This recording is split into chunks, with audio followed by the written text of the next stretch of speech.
Hey, there you go. I gave you 30 minutes, 30 seconds, excuse me, of uninterrupted epidemic sound instrumental. Yeah, that's the way it sounds to me. Yeah. Oh, we lost Facebook already. Yeah, didn't take long. 1 minute, bam, they took out the hook. I don't know. They don't like me anymore. I started there, and I guess I shouldn't even bother. I don't even see right here. YouTube.com at FAU for you. Yes, broadcast by streaming and via other means. Yeah. So, I don't know. I'll keep trying with. Might put up a poster. If you get knocked off, come to YouTube. It's not that complicated. Almost everybody knows how to do it. And I just type youtube.com in, your place where you browse the web. Mm-hmm. And then bingo bango. All right. There I am in living color. Yeah. There I am. The rare full side view. You can see me with my 20-ounce mug of beautiful morning blend. It's not quite morning yet, but it'll be there. They didn't realize 1:15 a.m. is morning when they said breakfast blend. Anyway, so there you go. There you go. Now the producer's got to swap cameras. There we go. We swap cameras because I like to be right to the middle. Yes, right.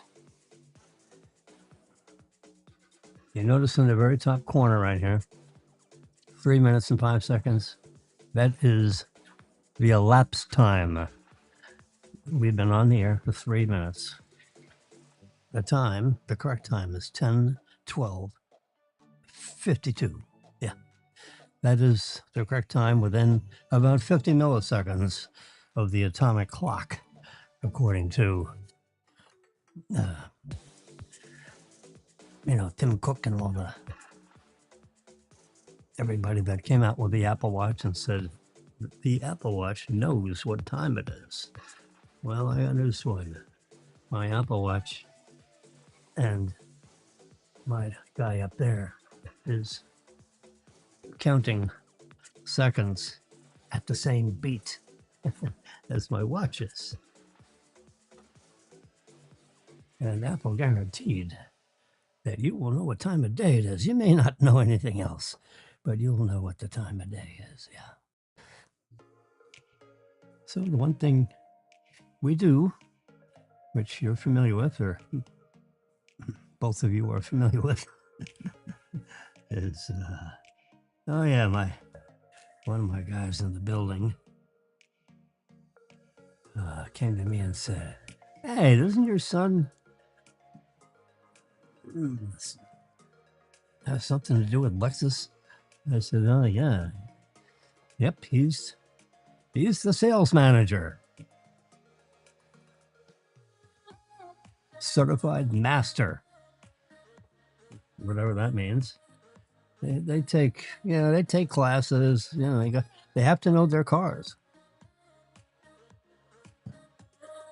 If you're in the car business, it's helpful to know your vehicles. Yeah. Daniel, look at that. Happy birthday.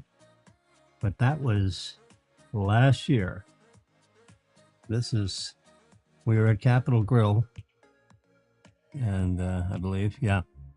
Because that right there is the front door to the Capitol Grill. We came in, It's 10:15. made a hard right turn. This is not exactly in the main dining room, but yeah, it was good. I think everybody enjoyed what they had. I don't have a clue what I had, but frankly, it's just that was the reminder image that came up because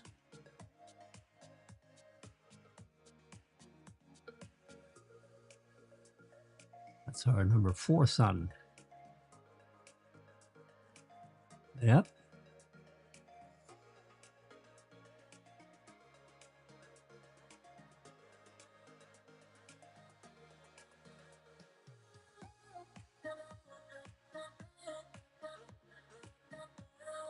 There you go. Here's a headline that makes you want to throw up.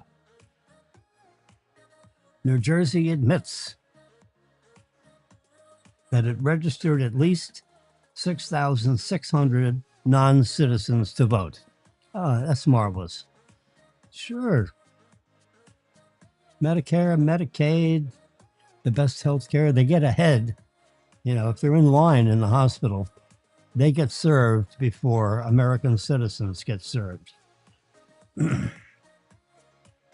That makes me want to throw up. This is us. Okay, so here's your New Jersey governor. Can you believe it? This is the New Jersey governor that you guys picked. You know.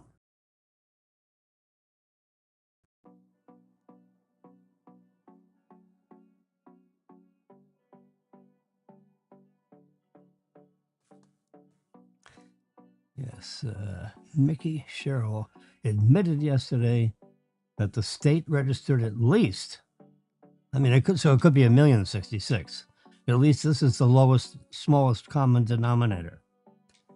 At least 6,600 non-citizens to vote because of a software glitch. Yeah, right. The software glitch is between your ears because you idiots are registering and you don't require, you know, documentation, passports, birth certificates, you know, anything. And we know at least 400 of them voted. Well, see, when they say at least, that could mean all 6,600. And the 6,600 could be 666,000. Because when they say at least, that means that's the lowest possible number. They don't give you the number. That's, you know, that's tricky Democratic New Jersey governor crap. And for that, you pay 13.5% income tax on your income, in addition to the 37% tax. That makes it an even 50% of your income goes to New Jersey and the federal government. I don't know. Move to Florida. Get away from that, you know, that giveaway stuff. See, that giveaway stuff gets them elected. That's exactly why they give it away. Oh, yeah. Yeah, that's yeah, those Democrats, they give us that free stuff. Yeah, don't put them mean old nasty Republicans in there. They don't give us anything. Yeah, well, that's what we're living with. Alive and kicking. So the Trump-backed candidates, including ex-Giants Jets kicker, easily win Arizona's primaries. Primaries. The socialist House hopeful gets smoked. Good. Thank God. Jeez. Jeez and abuses. Now, in our continuing series, where I am professing, remember, I profess things. That's why they call me a professor. You ever heard of this before? Psycho-Cybernetics by Maxwell Maltz. Yep. Think and you shall be. Psycho-Cybernetics. This is the actual cover. This is black and white. Black and white and red all over. There you go. This is an interesting book. I mean, I read it when I was, oh boy, in 19, could it be 20 something?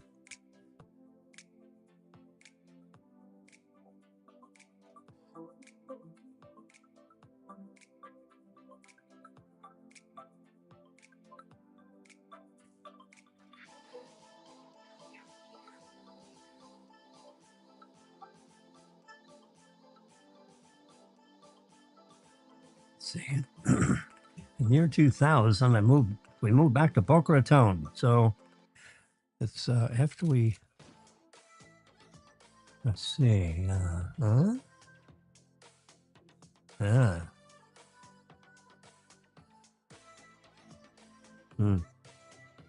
anyway.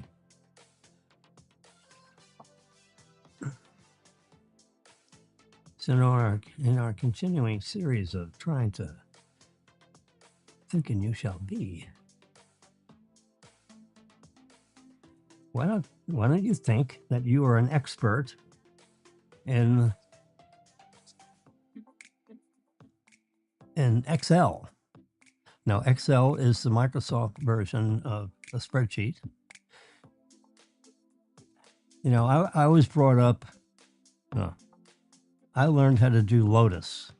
It was a program called Lotus 1-2-3. And, you know, it costs, you know, I'd just say a couple $100. Lotus 1-2-3. It was, you know, it was a numbers spreadsheet program. And you could produce something that looked like, you know, what you're looking at now.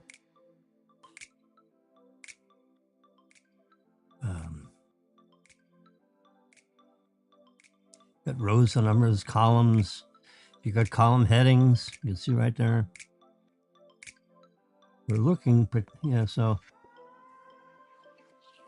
what I'm trying to illustrate here is this is a very complicated equation to determine. So the mathematical question is, given, the given, you know, the given, then you have colon, here's the given. The given is the jackpot to a single winner is going to be 743 million. Yeah, estimated, plus or minus a little, you know. That, they always say estimate. Everything's estimated. So that's their number. You know, that's all I can say. If we go deep into, you know, verifying the numbers, you see right there, this is a facsimile of what is being published all over the world as the next draw date. The next draw, we knew the next draw date was going to be Friday, July 24. We knew that. What we didn't know is what the jackpot was going to be. And you see there, 743 million to a single winner, which is like, sounds like a lot of money. It is a lot of money. I mean, it's 3/4 of a billion. Can you imagine if it gets to a billion? Woo! It'll be so exciting. Everybody will figure out how to watch it. Yeah. Phew. Wow. $743 million. Now that's if you take, the only way you're going to get that money is you have to take the annuity. Oops.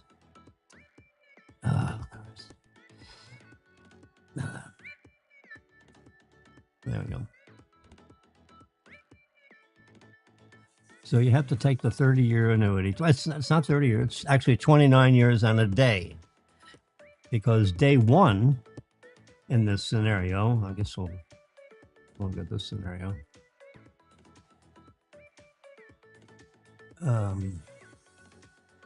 You get $11,183,000 deposit, plus or minus. This is all estimated, right? So we don't know exactly what that annuity is going to look like. Yeah, it's plus or minus, whatever. However, I don't know how often or whether they miss the estimated amount. So 43 million is what is going to be given to a person that has a valid ticket, and it was purchased lawfully from a proper lottery retailer. Yep. So the mathematical question is, if 743 million is what we're going to give out in a 5% growing annuity over 30 payments, where the first payment is given on day one and the last payment is delivered on 29 years later, and then you got there's 27 payments in between. So the question is, what's the first payment? Because remember, it grows 5% each year. So 11,183, 11 million, excuse me, I can't hear myself think, whatever that means. There we go, 11,183. Yeah, when you're streaming, you always want to have some background music. So,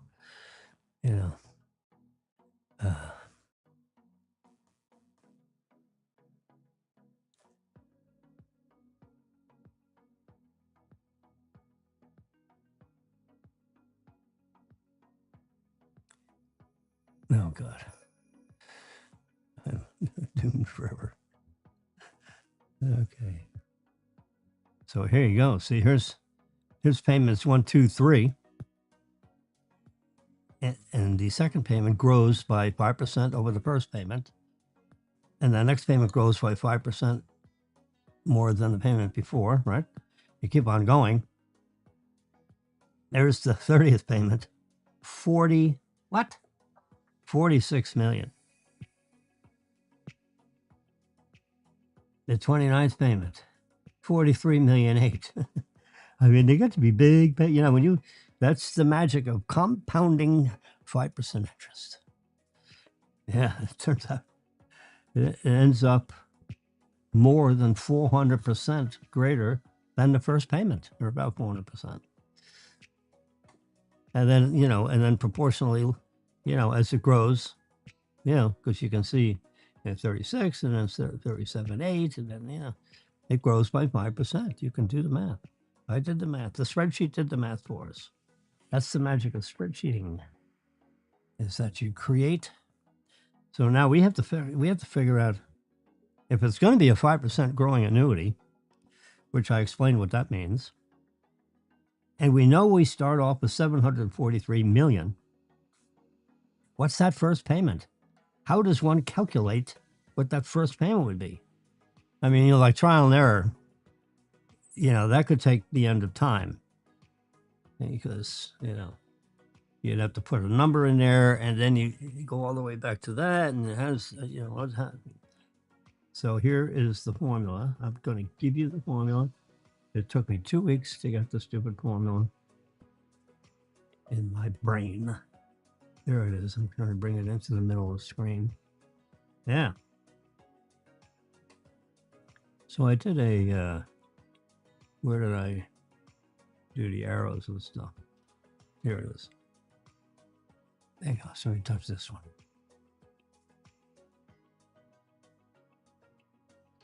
So the 743 million, that number I typed in.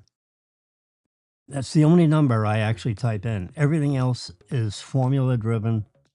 10:30. We put that number in, and then all this stuff gets computed. within, a few milliseconds, if not less. So you can see round. We're going to round the answer to the nearest dollar. That's, see that parameter? It says 0 on the very right hand inside the big fat bracket on the bottom of this page. Yeah. E72, that's cell that's purple. That is the cell number. Why is it 72? Because in this particular lottery run,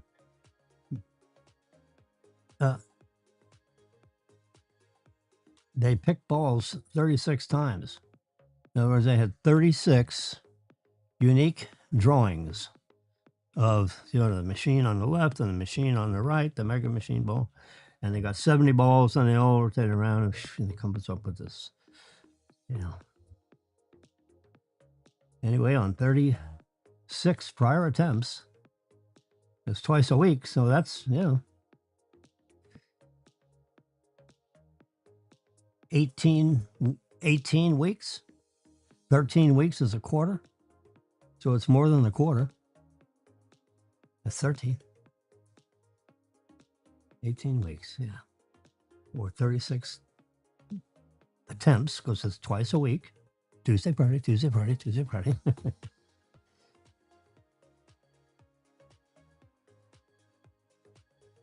And that $743 million estimated jackpot, because no one's actually experienced the jackpot yet, because they haven't picked the numbers yet.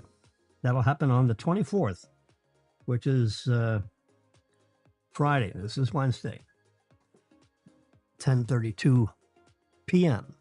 As you can see there. We've been yakking here 22 minutes. Yeah. Now this formula will make your nose bleed. This is the numbers. Numbers is the Apple version of Excel spreadsheet.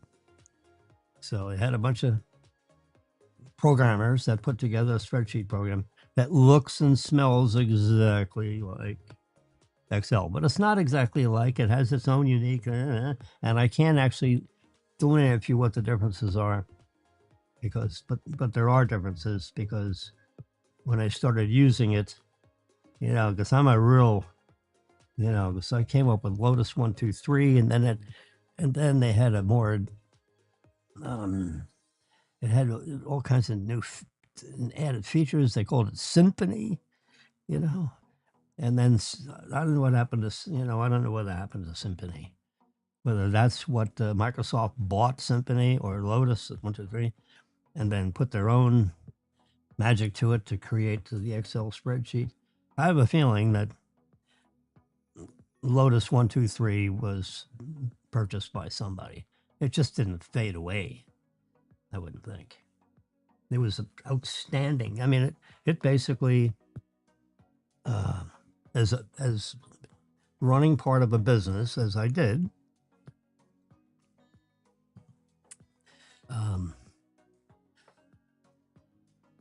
I was responsible for reporting and noticing trends and numbers and, all kinds of stuff. So Lotus 1, 2, 3 gave me a reason.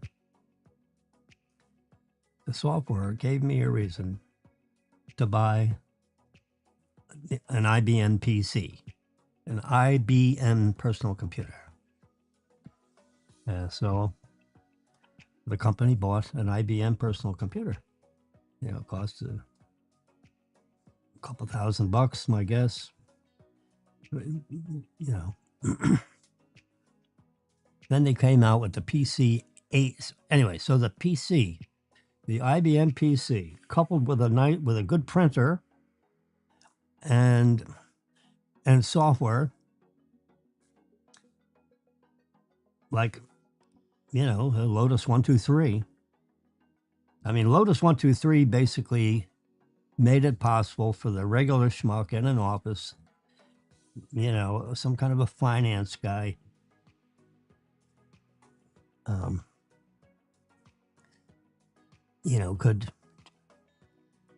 now have a computer on his desk, near his desk, under his desk, keyboard, screen, whatever, and start actually working problems and doing projections and doing all the things that the big boys did in big companies that could only afford these really huge computers.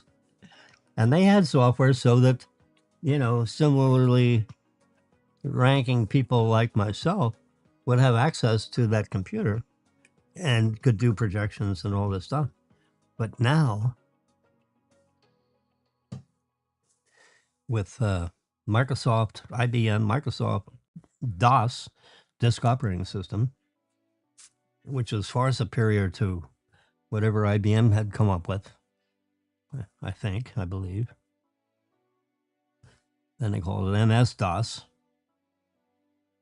So, because the disk operating system is designed by Apple, all those gray suited guys with this tie, Anyway, so I went Lotus 1-2-3, then it went Symphony, then Microsoft Excel, and then Apple, in order to have it function on, their whole ecosphere of, billions of devices, and now it's more than 2 billion devices. I mean, it's a lot of, from the time that they sold, Steve Jobs held up this, which was something short of terrible. I couldn't get it to, I pushed the keys to try to put my own email address in there and send myself an email. It's not, because a friend of mine, clients of mine, I should say, let me try her,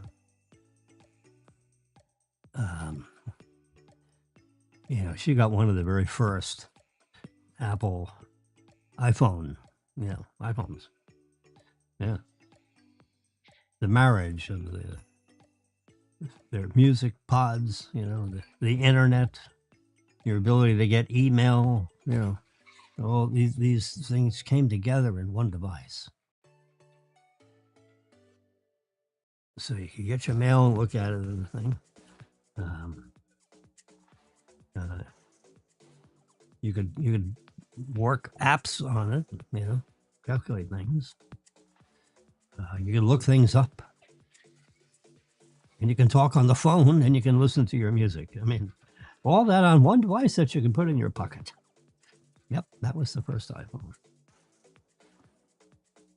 They sold like 700,000 of them, I think, something like that, in the first 6 months of IBM, Apple's early existence. It wasn't the beginning of Apple, but it was, because they had all kinds of things that they were involved with, but nothing like the iPhone. That was, that is, you got 2.5 billion operating devices out there. When you do a software update, that's getting strung out to an awful lot of servers all over the world. Yeah. Anyway, we're back into difficult formulas in numbers. Numbers is the Apple version of Excel. Okay, so this equation would work. Generally speaking, I think it would work in Excel. See a bunch of brackets. You see this caret right there in front of the 30? That's to the 30th power. That's the equivalent of a,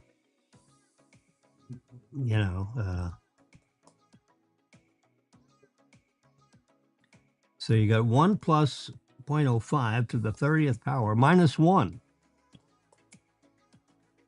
And all that's divided by 0.05 because it's a 5% growing annuity. Yep. And that is divided into that 743,000. See, it's 743,000. So we just have to imagine 743 instead of E72, because E72 means that's the number that's in that very first position, just to the right of round. And then there's a bracket. Yep. And so 743,000, what this formula, remember, is trying to calculate that very first payment to the nearest dollar. It rounds it up or down depending on, see, I could say round up, and every time, you know, it's 50 cents or more, it would round up. Otherwise, it just show a zero.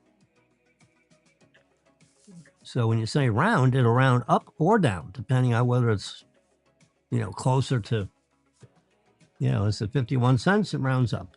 It's 48 cents, it rounds down. 49 cents is the tipping point. Well, so when it goes to 50, it rounds up. Yep. Anyway, so I'm gonna pinch this now, because that is the formula underneath that 11,183,216, because I used the parameter that comma 0 means to the nearest dollar. If I said -1, then it'd be to the nearest $10. If I said -2, that'd be to the nearest $100, and so on and so on. I could do it -5, and it'd be to the nearest 100,000. I chose to just do the first one as rounding to the nearest dollar, and then see the next one. All the rest of the, because this is 11,183 times 1.05. That's the formula underneath 11,742,400. And that 400 is rounded to the nearest 100. As is all the rest of them. Going right, so, you know, here's going all the way over to, what is this, the 24th payment, which is 23 years, remember, because he got the first one the first day. So he didn't have to wait a year for that. He got it first day. And the second payment was the end of year 1, the beginning of year 2. So the beginning of each year, he gets, you know, these checks one by one. And you add them all across, and it adds up to 743 million. Except in this case, it's $3,700 too much. In other words, if you add up all 30 of the payments, including the first one, I mean, look at all these numbers. It adds up to 743 million. 3,700. You know.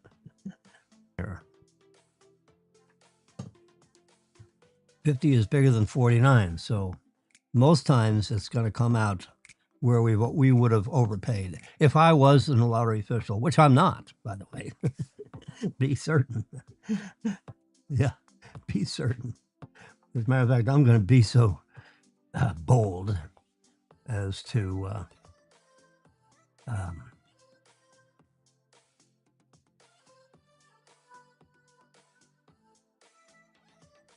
let's see, whatever. We're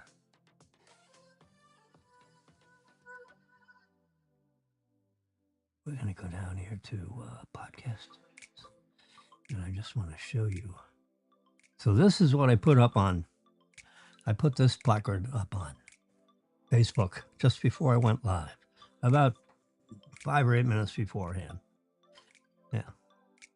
So Jim Wilson's live streaming broadcast going live today within the hour.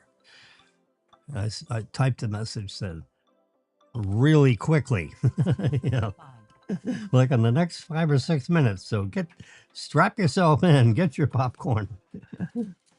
to the friends of Jim Wilson's Facebook live broadcast. And I have like 13, hundred of them. I got thousands of them, they might say. And, Facebook is just dropping it. It's terrible. Got 1,600 friends. I follow 340 different people as my friends, or I don't know what you call them.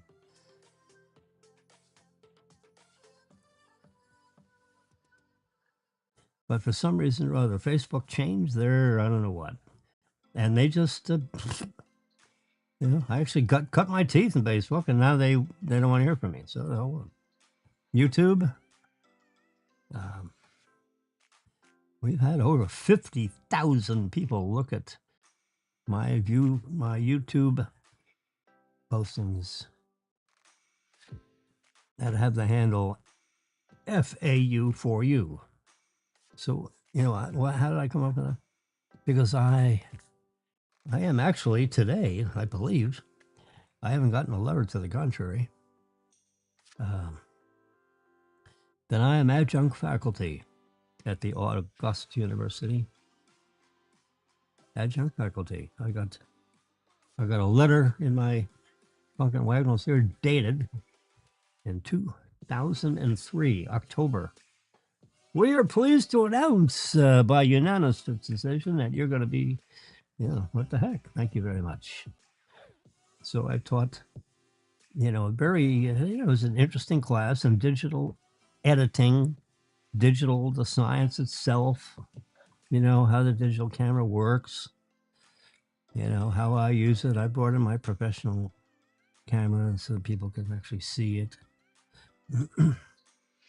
My iPhone today takes pictures, I'm going to say almost as good as my $8,000 digital camera with the lens. 8K, yeah. This thing is 2K or K and a half, but it sits in your pocket. I got the 3 lenses. Oh my God. I mean, the technology that's in this thing is shocking.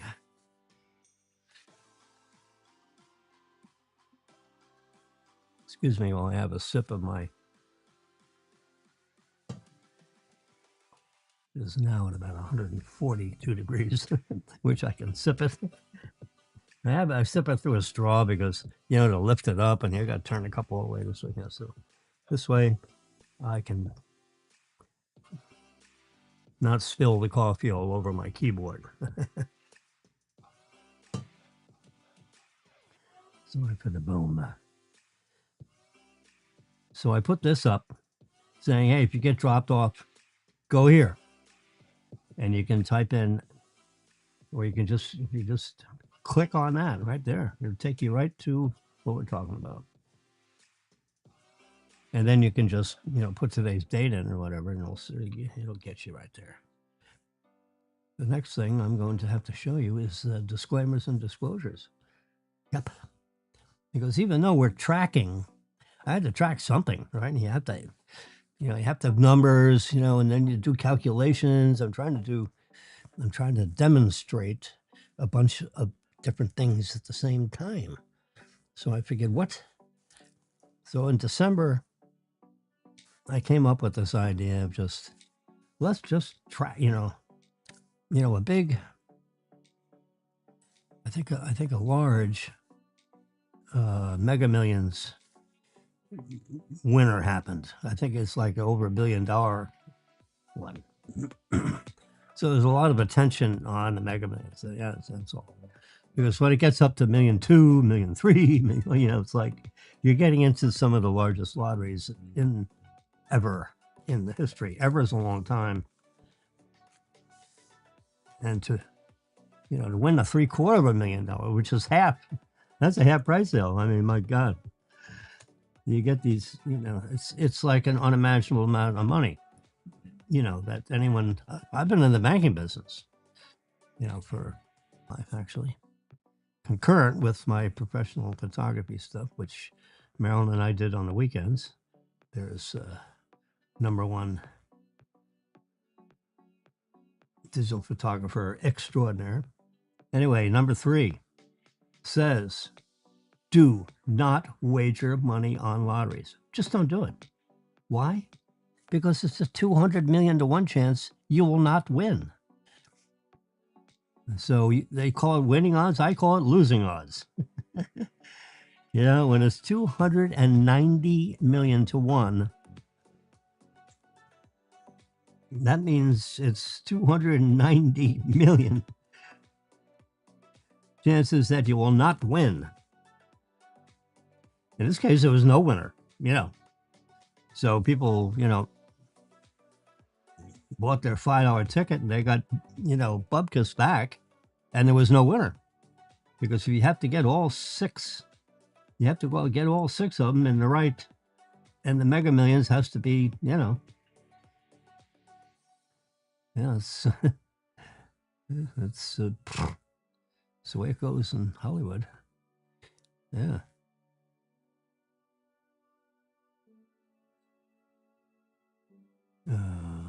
Let's see. So I showed you the most difficult formula ever. you can do it. It works. That is what the first payment would be within, you know, within $100 one way or the other. That's because that formula is a good formula. It works in longhand, shorthand, and the hardest part was, I mean, for me, was to get it, you know, to convert it to the language of the spreadsheet, where it's all flat. You know, you don't have any cube roots, square roots, you know, brackets, and, you know.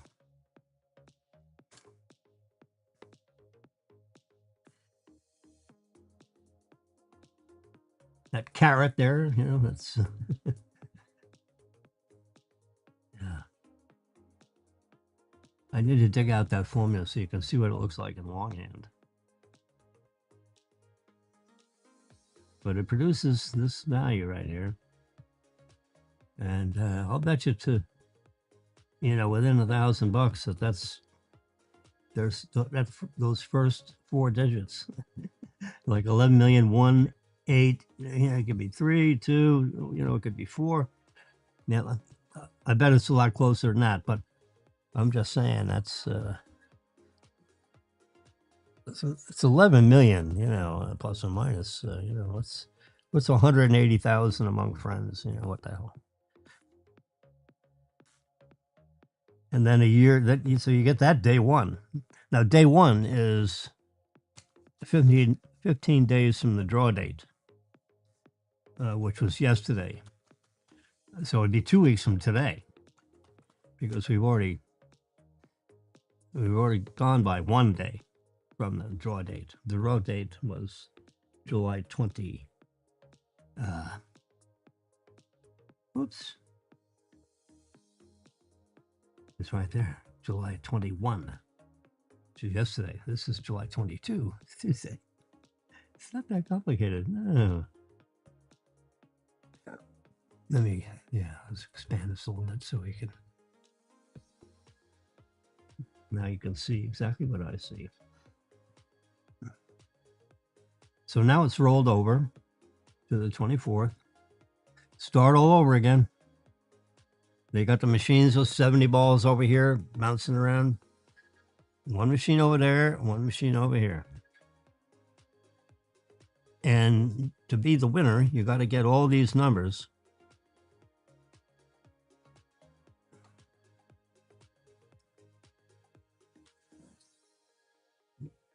It doesn't have to come out in this order.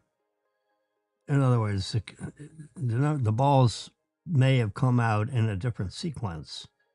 That's irrelevant, you know, which ball. But so you just arrange ping pong balls in numerical order, and that's how they present it. They didn't necessarily got, you know, drawn out of the all the balls that are bouncing around in numerical order. That's just the way they show it. So it's easier for you to compare the actual numbers to, what you got on your ticket. All right. So 15 days from the draw date is the soonest you can get your grand prize. And you guarantee it, you got that ticket. You want to get it validated and turned into a lottery official as soon as possible. Because the last thing you want to have happen is you get knocked over your head and someone steals the ticket.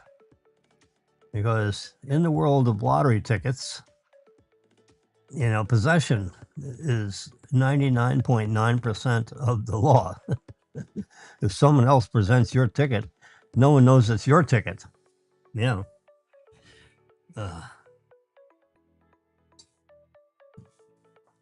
You could have won the ticket in a poker game. There's all kinds of tickets don't necessarily have to, be cashed in by the buyer of the ticket. The guy could have used it as currency in a poker match. I'm making that up. Anyway, $1 million is a lot of money. So my suggestion is you figure out a way to get that validated in the hands of lottery people with your name attached to it somehow. Where you got to fill out forms, or fill out the forms and get your ass up in Tallahassee. Like 15 days from the draw date, we'll go up there on the 16th day from the draw date. You certainly want to get your hands on that money ASAP. Well, 15 days from the draw date, they are actually required by law, because this was passed by law. They have to make the money available to you unless there's some catastrophic reason why they're delayed a little tiny bit. And I don't know if they've ever reneged. In the lottery history, there's not many times they had to ring the bell, for tickets that are over 700 million. Whew. Now that's paid out over, 29 years, but it's paid out. And the first payment is 11,183,000 in round numbers. It's crazy. That sounds. That's the calculation. You start off with that, and that's the only number that's inputted from the lottery. Lotteries. The lottery people published that number, 743.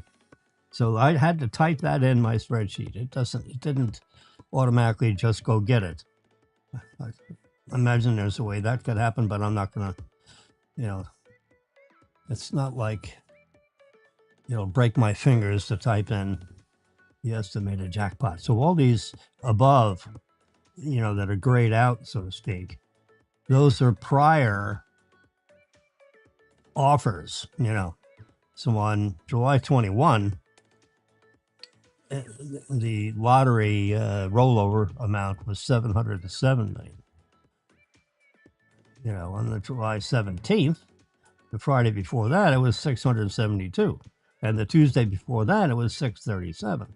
So all these numbers are numbers that the lottery officials published around the world, telling you what the estimated jackpot will be. Because if it rolls over, that means the pool of money that is allocated to the jackpot, part of the $5 ticket price gets split up,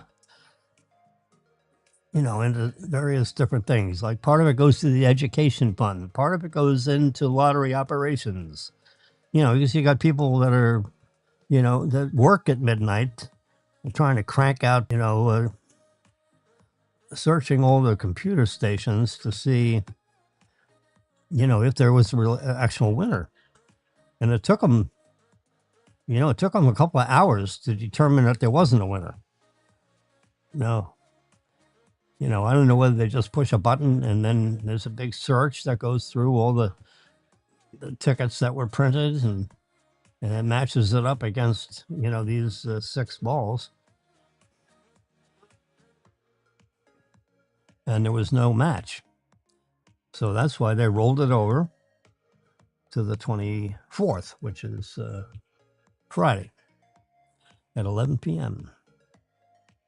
The local TV channel somewhere will show you this because, now that it's gotten into the $750 million mark, well, it's 7 million short of that. It's almost $750 million in gross dollars that would be paid out over a 29-year period of time. 30 payments, a 5% growing annuity.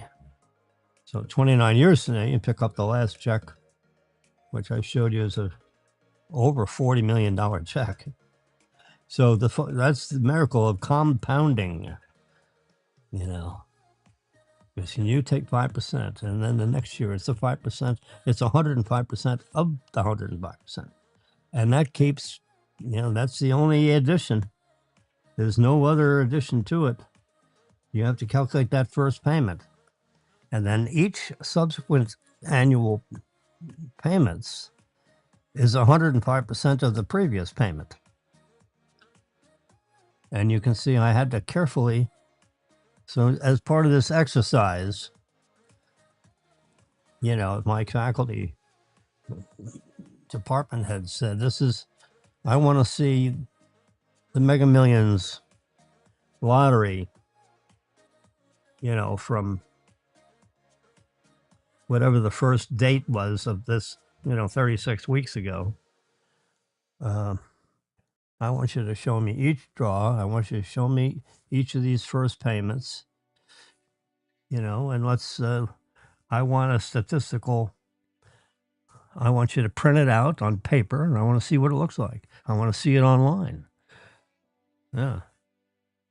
So that's when you start doing the precision in the way it looks. I'm a guy that's very interested in the way it looks. Now, granted, the numbers, speak for themselves, so to speak. But, I want to use a nice font. I want to have, it's not a jumbled up, ugly thing. I want the columns, I want the captions of these columns. There you go. Now, this is a print screen of, the spreadsheet, because I've learned that Russian hands and Roman fingers play havoc with a spreadsheet. So, I'm used to keyboard entry and all that kind of stuff, and the last thing you want to do is when you wave your finger like this and it happens to hit the spreadsheet and erases a whole bunch of formulas, oh my God. Now I do backups, periodically, but, it's annoying to go back, like a couple of weeks. And,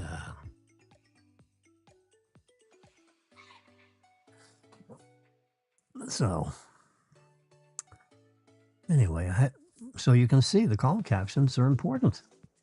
Here it's pretty raw date, so it goes Tuesday, Friday, Tuesday, Friday, Tuesday, Friday. Yeah, that's pretty obvious. Although it's annoying to do that because you got to go to your calendar and make sure Tuesday is the 21st and Friday is the 24th. So it's Tuesday, Friday. It's not like every day, so it's cockamamie days of the week, So I just spend, 30 minutes one day and do a couple of months worth of these future dates. And so I have this first column figured out, for a couple of months past. I haven't actually done it yet. I think it goes down to August 8th or something like that.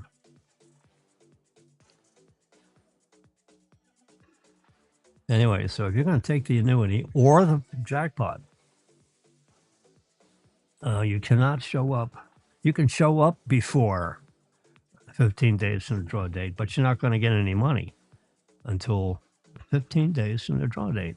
So if you go up there and verify your tickets and all that kind of stuff, which I believe you can probably do, then you have to come back, to some other time after 15 days from the draw date. They go say legally they're not required to pay the money out before 15 days from the draw date, no matter whether it's the annuity or the lump sum. And then there's another little, these are like footnotes. When you turn over your slip that tells the lottery retailer what numbers you want to. Well, if you read the fine print on the back of that thing, which I did one time anyway, one of the other things it says is that if you don't present your ticket within 180 days from the draw date, all tickets become void. Can you imagine? You got a 743 million winning ticket and you show up 182 days from the draw date. They're going to look at you and start to cry and say, I'm sorry, James, but you're 3 days late. The ticket is now invalid. It's by statute. I can't turn back the calendar and pretend you got here 3 days ago, because you didn't get here 3 days ago. You got here 3 days late, and your ticket is worth zero. That you don't want to do. That's when it is. That's when really good luck faces stupidity. So you can't get your money earlier than 15 days from the draw date, but you can validate your ticket. And they can probably vault it for you.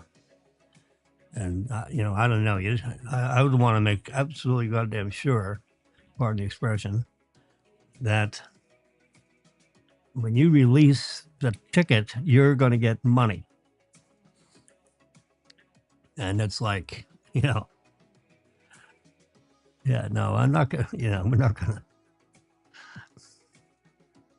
Honest engine and pinky swear. No. I give you a ticket, you give me money. It's that. So I want to see the deposit tickets. I want to see the ACH orders.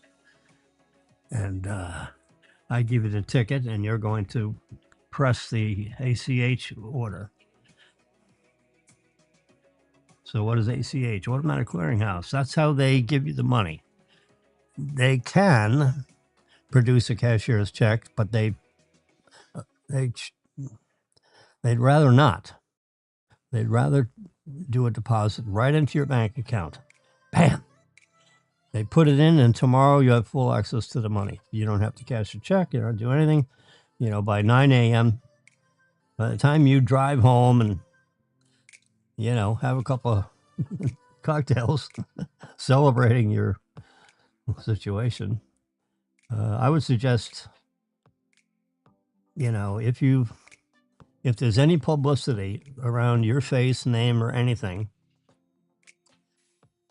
so this is all part of psycho-cybernetics. So now we're going to imagine having won this thing, like yesterday or Friday. So you're going to buy a ticket, and oh my God, all of a sudden you win. So if you win and you won, make sure that ticket is in a baggie, some kind of a plastic. Now, of course, I have a prior lottery. This is not a current one. This is an old one. Oops, where'd it go? It's in plastic. Sealed with the special blue tape, which is UPS label tape, Yep, there's a return with a, what do you call it, number on it. And there's my Mega Millions. Yep, it's in plastic, so if I happen to get really lucky, which is just 290 million reasons to one that will not happen. But in the, you know, it's just for the fun of it, I put it in the, you know, a nice big orange envelope. I mean, yeah, it's all part of the drama. Yeah, look at that. I got a little printout and a bunch of losing tickets. Yeah. And, yep. Dog is sleeping below. It's 11. It's 11:10, by the way. 10 minutes after 11. 42 seconds. Yep. Right there. 43, 44. 1 hour, 1 minute. We've been live broadcast here. 8 stories above Chops. About 100 feet above Chops. So we're going to elect. We spent a lot of time talking about the annuity, but where could be?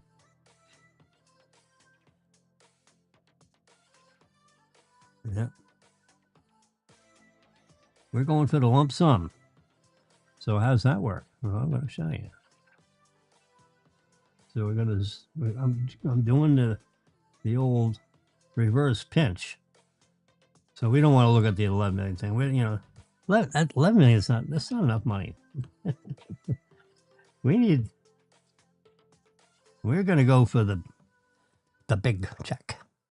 Well, if you're going to do the big check, then the jackpot lump sum. What is the it is the what is the net present value of the future cash flows?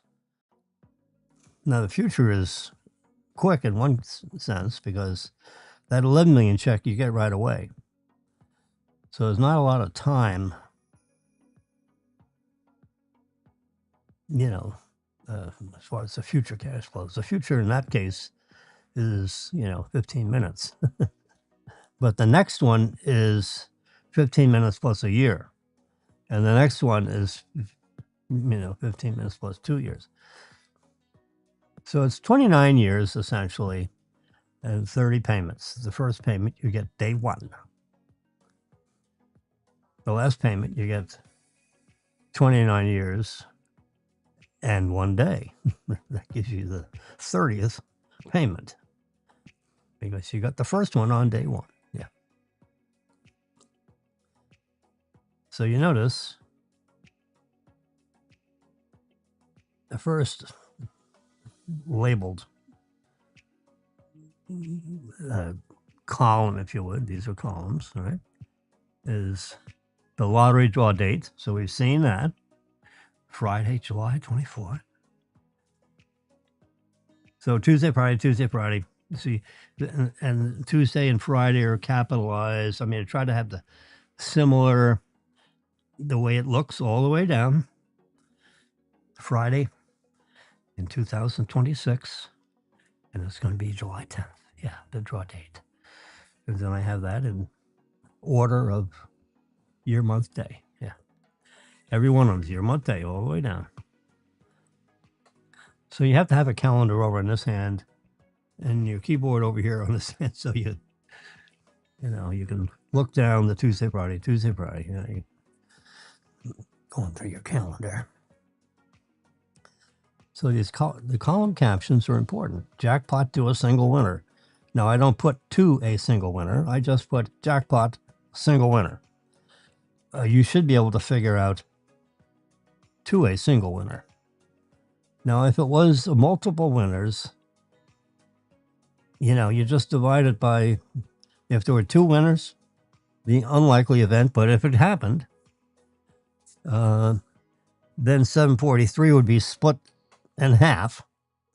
And, you know, one party gets one half and the other party gets the other half. Both parties do not have to agree on whether they want annuity or the lump sum. They can each select that separately. One could pick one and one could pick the other. Both could, you know, pick jackpot, you know. So the lump sum payout, the net present value too, is the present value of the future cash flows. What's that worth? You know, what's a 5% annuity worth today? If you were to fund it today rather than wait the 29 years plus a day, What's it worth? It's worth 324 million because because that is the present value of the future cash flows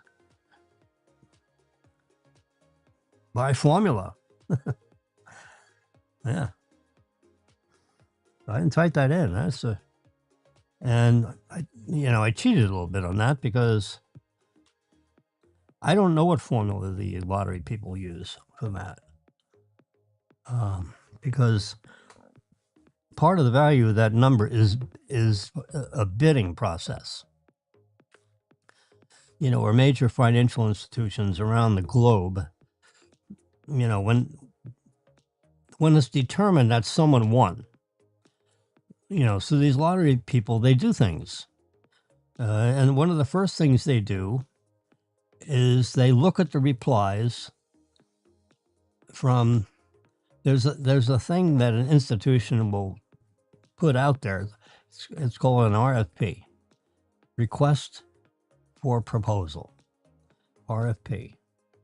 So you throw out there the criteria of, what you're trying to do, and then other financial institutions around the world will decide if they want to bid on it. Oh yeah, there's a $324 million event happening in the state of Florida.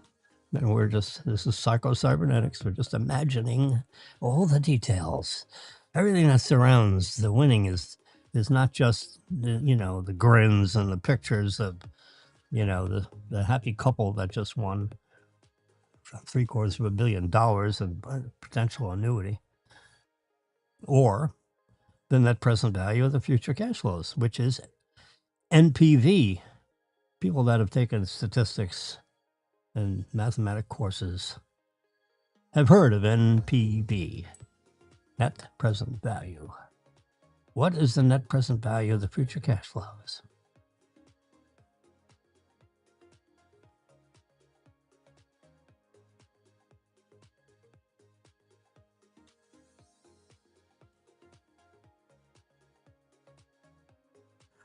So in this case, the financial world gets together and, separately, they just get together as a group. Maybe they're 3 or 4 or 5, I'm making that up, institutions that'll reply for the request for a proposal.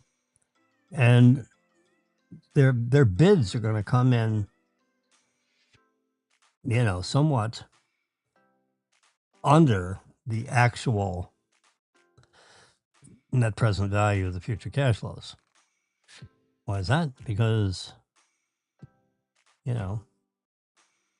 they're trying to sell it to someone else for something, so if they can, if someone, if we're going to be giving somebody $324 million, how much money do I have to put up? Now, the 324 million, that's a real number that the lottery officials are going to have to hand me, essentially me and the U.S., the IRS. We're going to split up this 324 million into a $200 million piece and a $100 million piece, because the IRS is going to get their 37% tax as a withholding tax. I didn't get this from an accountant, but I'm just saying, the IRS isn't going to take a 24%. That's typically what they get for smaller jackpot winners. Like if you went in there with $1,000 lottery winning ticket, you'd have to go to a regional office to cash that lottery ticket, because the local retailer does not have the ability to take out the 24% withholding and then forward it to the IRS. They don't have that capability. They sell tickets. And any ticket that's under $600, they can cash. They can cash in the ticket and you can get your money as soon as you present your ticket. But if it's 600 or over, you got to go to a regional office, because the IRS requires a withholding tax. You know, it's anything 600 or more. So let's just say it's $1,000. You have $1,000 winning ticket. That's what pays out, exactly $1,000. Well, you go to Lottery Central, you know, in West Palm Beach, they have an office somewhere up there, and you present that ticket. You're only going to get 600. What are you going to get? You're going to get, you know, they're going to get, the IRS is going to expect, you know, $370. And you're going to get 1,000 less, you know, $370. What's $370? That's the 37%. So that means you get 63%. That means you're going to get 6,300, and the IRS is going to get 370 because that's their 37%. That's it. Well, same thing here. Now, if it's $1,000 item up to, let's say, $1 million, and I'm making that up because I actually don't have a clue, but there's some tolerance limit parameters, guidelines between lottery officials and the IRS, where if it gets up to a certain number, you know, the withholding is going to be 24%. But if it gets over X number, then the withholding is going to be 37% because we're not going to have to, we don't want to chase them. So if it's like a, you know, it's a $10 million winning ticket, the IRS doesn't want to have to chase you for, you know, that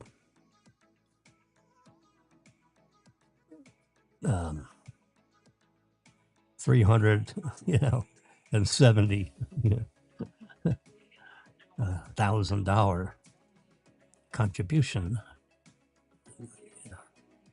So they, you know, they won't do the 24%. They're going to take their full 37%. That's the maximum tax.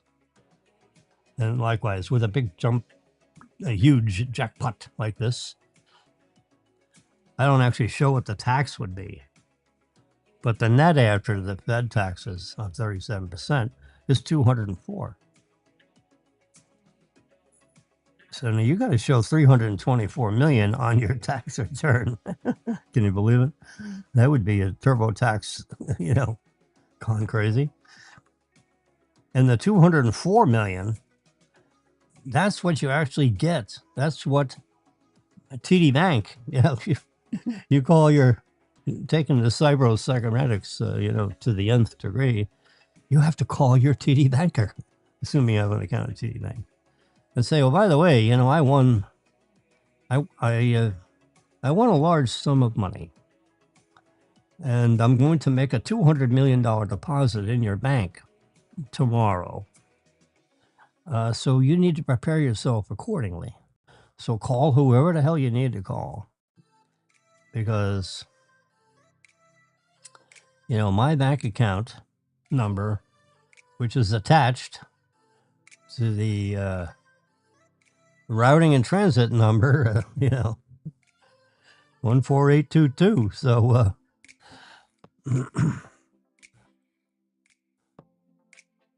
that's going to go into my checkbook. And then from there, I'm going to move it around. So I want immediate credit. You know, you're not going to put a 6-day hold on 200 million. It'll be there, you know, by 9 a.m. tomorrow, and you can go verify it. You can call the lottery people up here. You can verify whatever the hell you want to do. You can fly a guy up here if you want. And he can watch them push the ACH button if you want. Yeah, that's what kind of due diligence you need to do. Fine, have at it. But 204 million is going to show up in either my account, or I will go to Bank of America, because they will, you know, I'll find out from the lottery people which banks know how to do this without, you know, you questioning what's going on here, because this is a reality. You're lucky enough I have an account in your good bank, and we're going to throw 204 million in there right quick. That's after tax, by the way. With Florida residents, there's no Florida tax on this type of income. There's no Florida tax on any kind of income. You live in New Jersey, though, it's going to be a 13% tax, I think. You know what? I shouldn't say that. I don't actually know what the tax rate is. I read somewhere where they get 3% of the ticket if you live in New Jersey, no matter where you bought the ticket. Where you bought the ticket is irrelevant to them. The fact that you're a New Jersey resident and you own a ticket such as this, you're taking income for it. You owe us 3% of the winnings. Now, some states, the income tax is the same for this kind of income as any other income. I think I read New Jersey is they put 3% on there no matter, or maybe I looked up several states for the heck of it. And Pennsylvania, New Jersey, New York, Connecticut. I mean, I looked at all of them, and I didn't memorize them. Doesn't matter because I live down here. I don't live up there. But if let's just say the tax rate was 10%. 10% of 200 million is 20 million. Is it worth, whatever state it is? I don't want to say a state. The state of confusion up there. Massachusetts. I don't know what state. But if there was a state income tax of 10%, I'm just throwing that out there. And you won a $324 million jackpot lump sum. And after taxes, 204. So now they tax you on the gross income, right? So 32 million bucks if it's a 10% tax. If they charge you 10% tax on your lottery winnings in your particular state, then you owe the federal government, 100 and something million, 120 million, round numbers. That's how you got from 324 to 204. And if your state is at 10% on the lottery winnings, you'd have to peel off another 32,400,000 to pay off that state, your state, where you have you live. There is the thought that you could say, you know what, I'm moving to Florida. Pull an Elon Musk. I'm moving to Texas, where there is no state income tax. Florida, there is no state income tax. Is it really worth $32 million to maintain my residency in this crazy Massachusetts? There's no such name as Massachusetts, but I'm making it up.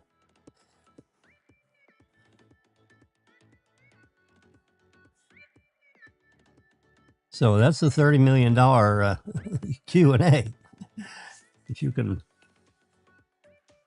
you can validly move your residency to, Florida, Texas, or Tennessee,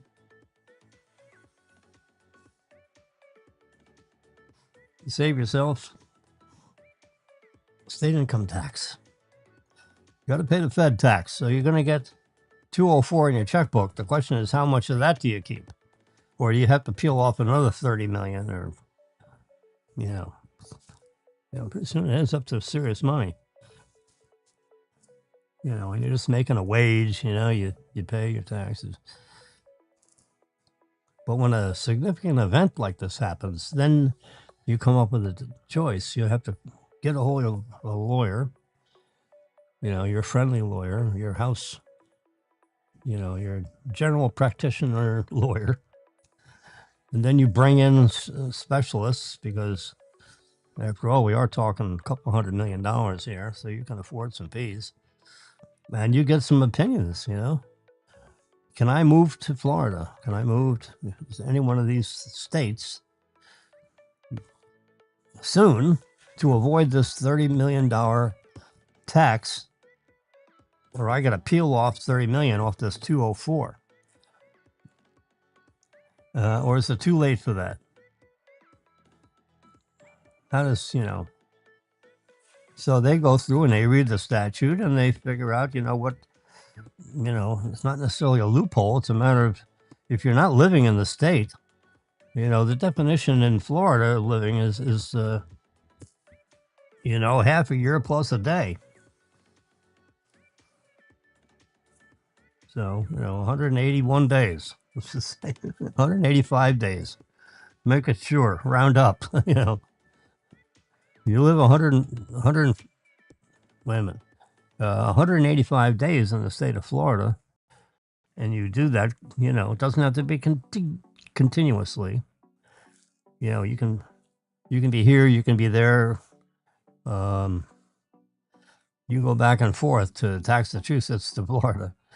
And as long as you can prove 185 days in Florida, then you have met the residency requirement to call yourself a Florida resident. That's the key. Those are the key words. Because if you're a Florida resident and you received, funds like this, and you're living in Florida, the question is, did you have to live there 185 days before the winning ticket, or any time during or after you received the winning ticket? You got to have a lawyer answer that question. The lawyer has to go into the statute in the state that you currently live in. And look, if you just packed your bags and ran off to Florida, before you cashed in this ticket, and you promise to be in the state for at least 185 days, in this first year. I'm rounding up and adding 5 days, it's 400 days in a year, so 200 days. Make sure it's unequivocal that you have, the residence requirement of Florida established. Now, I don't know whether you have to have already established the residency, or the fact that you declared your move and it's permanent, and you're going to spend at least 50% of my time plus a day in Florida, or I could be on vacationing, but my mailing address is going to change. Everything's changing to Florida, the day I move down there. And the question is the day you move down there, does that begin the time from which you no longer have to pay the state income tax from where you moved? Massachusetts. Yeah.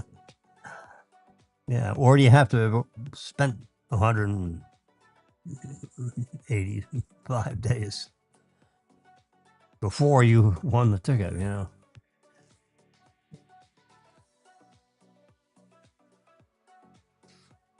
Anyway, so, and it's the calendar year, the tax year, you got all these different things your lawyer has to churn through. And you can just imagine a series of questions which you're going to throw at this attorney. And once you get an opinion from this attorney in writing, then you're going to go to another attorney and you're going to say, do you opine to what this attorney has agreed to?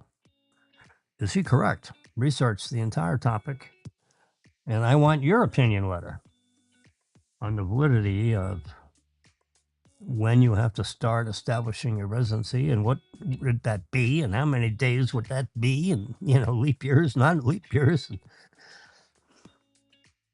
You have to buy something, you have to own something. Can you rent something? Can you buy a piece of property and pitch a tent on there and call that your place? Let's just get specific. Can I just rent an apartment in Florida somewhere and then promise to live there at least 180 days a year, or anywhere else in Florida? I'm sure the statute is written so you could move around within the state and still declare Florida as your principal residence or whatever vocabulary words they throw around. Anyway, so those are considerations if you don't live in the tax-free state of Florida. You may want to consider, if you can you move here and declare residency and avoid, that's what it is. You know, you're trying to avoid a tax. And if you can avoid it, or if you're so married to wherever the hell you are, and you have that state tax of 10%, and you want to write a $30 million check, have at it. If you were, I always wanted to move to Florida. Anyway, well, do it now. Or do it whenever your attorney says you must do it by, in order to qualify for not having to write that $30 million check, or $32 million check, or a $32.4 million check. I bet,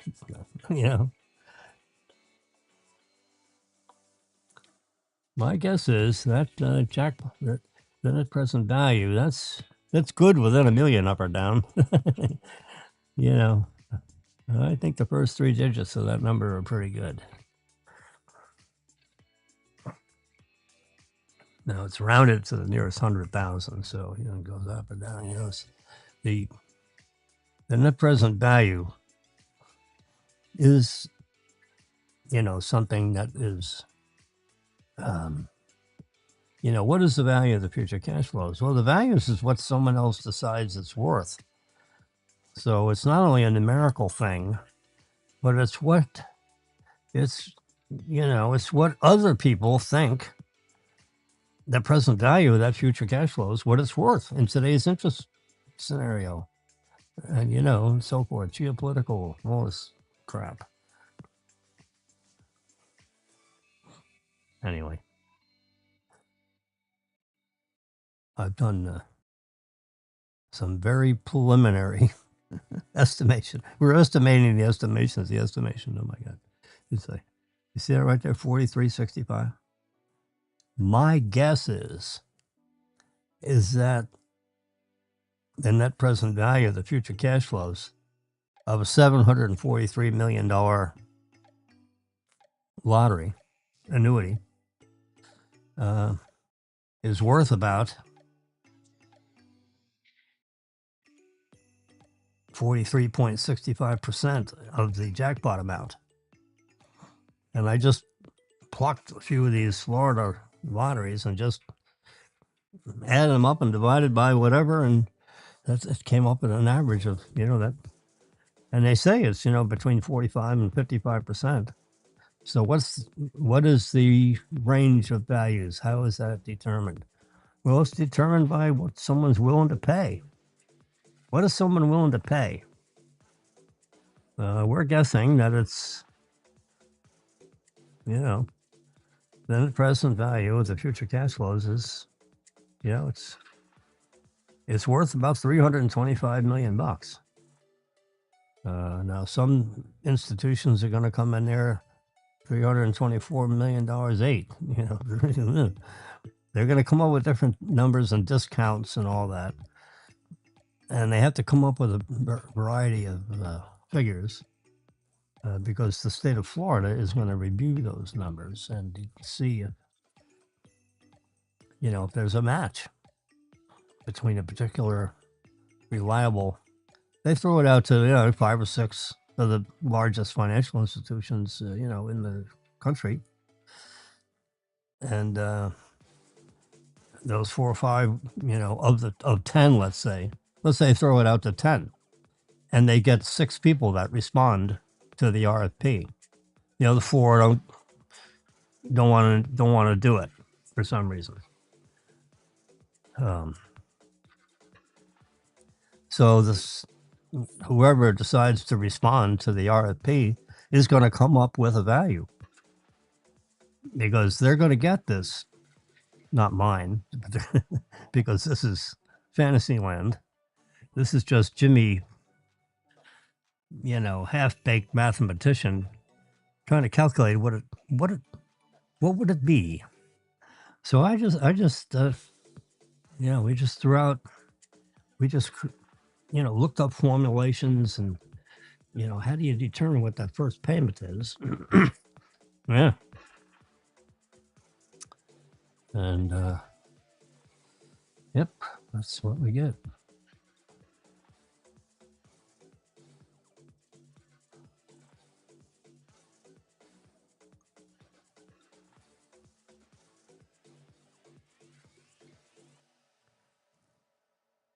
So I showed you how to do that. So here's the annuity with this four.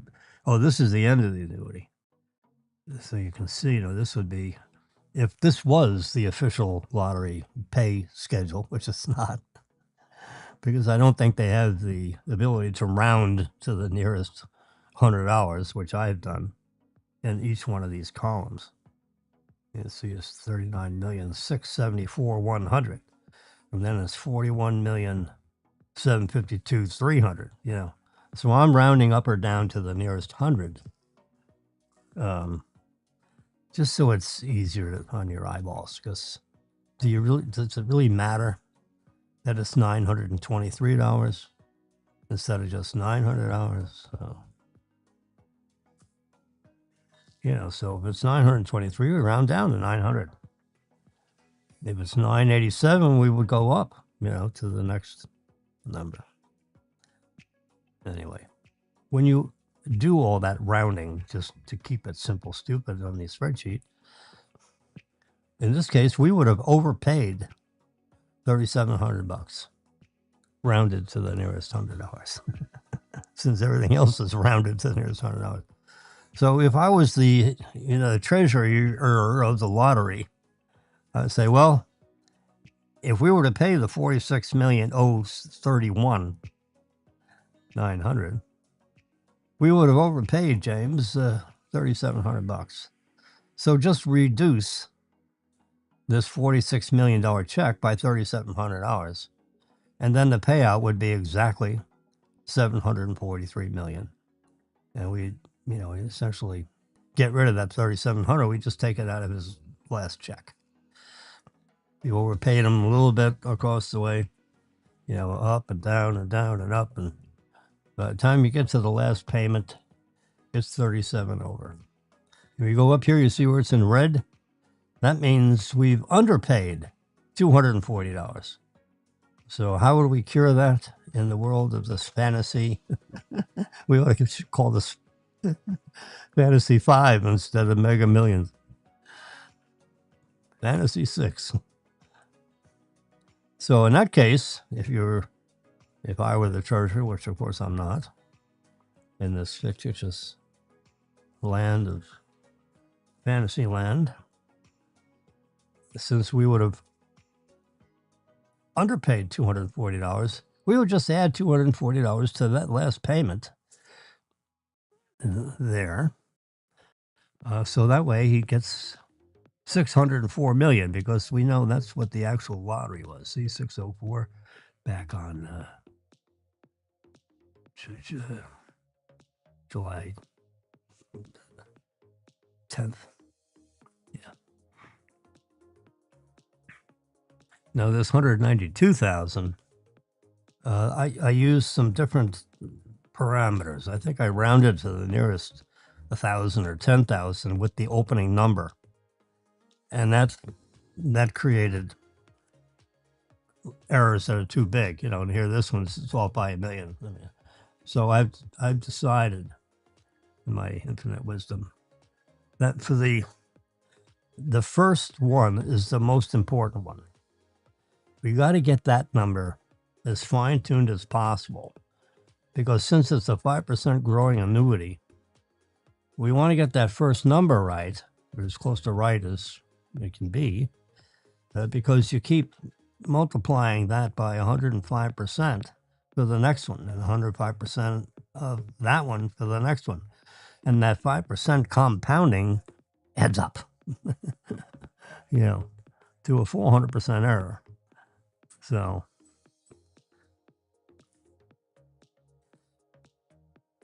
it's 11:45. But I've got the ones up above where these are all calculated to the nearest dollar, and it comes out, you know, instead of $3,700, it comes out $37. So since I'm rounding to the nearest 100, who cares? And since it's fantasy land anyway, and no one's looking at it except for you and me, and recreationally and educationally, psycho-cybernetics, that's all. It's an exercise and understanding how these things affect different values. So in the state of Florida, if you were to win $743 million and elected the lump sum, chances are pretty good that lump sum would come in around $204 million. And then you would, it would come in at $324 million. That's the net present value right there. You can go up and read the column heading. Yeah. You can see you got the jackpot to a single winner. You got the lottery numbers themselves. And, for the next one, there's a rollover in there because we don't know the numbers yet. That'd be nice if we knew the numbers in advance. Rush out and get your ticket. No. We're not predicting anything. We're just, this is just fantasy land, and we're showing that if someone wanted to know, what the, not the likelihood, because we know the likelihood is 290 million to 1, you're not going to win this. So that it's printed right on the back of your pay slip, or whatever the hell they call that slip of paper where you tell them what numbers you want to guess on. Yeah. Mm-hmm. Yep. So in the case of that 324 million, that would be the jackpot lump sum. Now you would have to pay federal tax on that. There is no state tax. So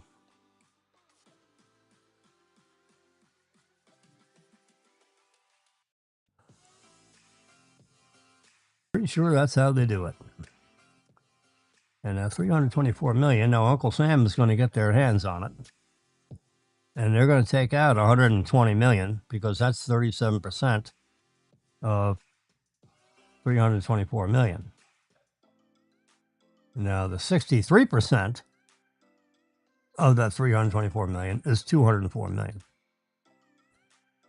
That's how that column is calculated. It's 37% of 324 million.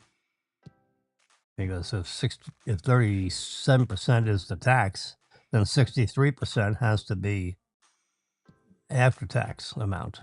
That'd be your share. So the government gets 37%, then you get 63%, and you add the two together, you get 100%. That's basically how we do that. If we take 37% away from 100, you get 63%. And the 37% would be, roughly 120 million, plus or minus something. Let's just say 120 million among friends.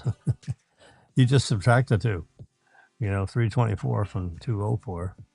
Because if the 204 is my share, and the total winner is 324, you just subtract the two, and that's what Uncle Sam gets. I didn't put a column there because who cares? What you do care about is the 204 million, because that's your share. You'll have accountants to, you want to see that number, 123,987,000, whatever the hell it would be. I actually deleted that column. There was a column here on what that tax would be. I figured, you know what? Who really cares? I'm not working for the IRS. You can just look at the two numbers, and it's a $100 million number that they get, and they didn't do anything other than take it out of my pocket, essentially, because that 324 somewhere in my tax return, I have to show 324,300,000 because that net present value is what I actually earned this year.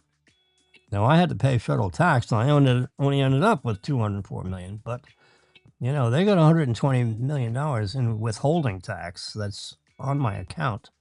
So when I do my tax return, they've got that. You know, they got their share, most of their tax already. Now, in the case of a regular schlemiel, I being one of them, you know, all the other income that I have this year, not counting this 324 million, which is obviously a huge number. But, you know, let's say I earned $100,000 in wage and I had, you know, like a 20% withholding on that based on my previous tax history. Now, when you add 300 million to it, all your income gets grossed up. All, you know, I mean, there is certain insurance. You know, I'm not trying to play accountant, and matter of fact, I shouldn't even have stepped in this puddle because I don't know what I'm going to say next. You know, chances are there's a lot of other ordinary income that would immediately go up to 37% because you've earned so much this year because of other things like a lottery ticket. You know, so, you know, if you did your tax return without this kind of a winning, you know, maybe your overall tax, if you take the, you know, if TurboTax tells you that, you know, this is the tax that you owe and this is the tax that you've already paid in and this is, you know, you've overpaid by this amount. Well, if you add this huge, you know, part of your ordinary income, which I think it's classified as ordinary income, this 324 million, bam, that would gross up a lot of your other income that falls in your tax return.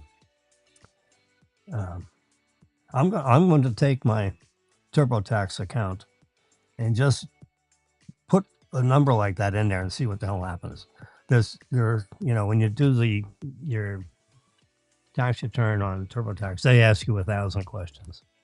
Now, next year when you do it, they ask fewer than 1,000 questions, but they do ask a bunch of questions. You know, has your address changed? And this and that. You still live in Florida? You know, you still married? You know, but they ask all these things because each answer to the question, you know, is a check mark or something or other, you know, in the overall tax code segment of the what's going on, you know, in the program of TurboTax, which we were going to call artificial intelligence. You know, the media community has come up with this new vocabulary word called artificial intelligence.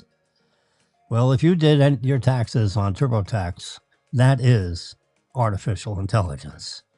In other words, why is it artificial intelligence? Because it's not human intelligence.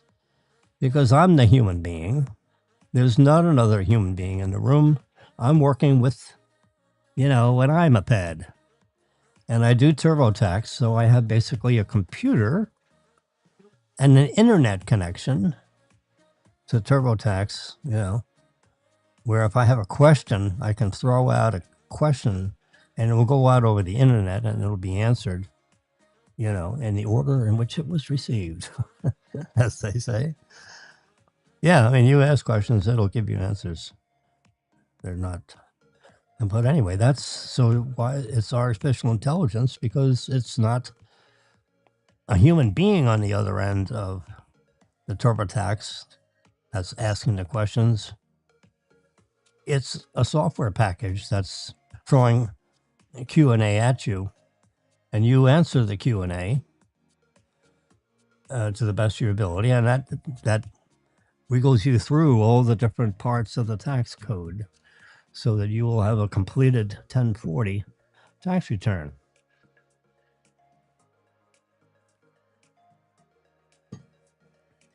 You know, and it doesn't say, You're too complicated. I'm going home. He'll stay up all night with you. Anyway, but I've been doing TurboTax ever since Bill Barnett passed away, my accountant for 30 something years or more. And he died. And so I lost the guy that was doing my tax return for 30 years, or lots of years. So he knew all my stuff, you know. I'd give him the new stuff and he knew all the old stuff. He hardly had to ask me any questions because he knew all the answers to all the questions because he's done this, you know, for 33, 34, 35, 40 years, whatever the hell it is, you know. It would have been fun to have him put a $324 million number in there. I'm going to do an estimated tax for next year. I'm just going to play games. Or I have to figure out how to do it so that I don't louse up what I have. See if I can have a duplicate or something, you know, a test. I'll ask, I'll throw that out as a question, get a recommended answer on how the hell to do that. You know, you just put in John Doe stuff because you're writing a report, you're writing an essay about what that would look like on a personal income tax.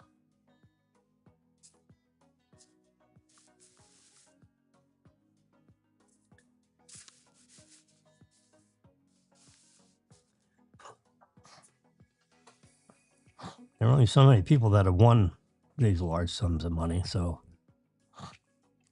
chances are you don't know anybody that you can call, and they wouldn't talk to you anyway because they'd be out on, you know, out in Fiji somewhere, drinking that pure water.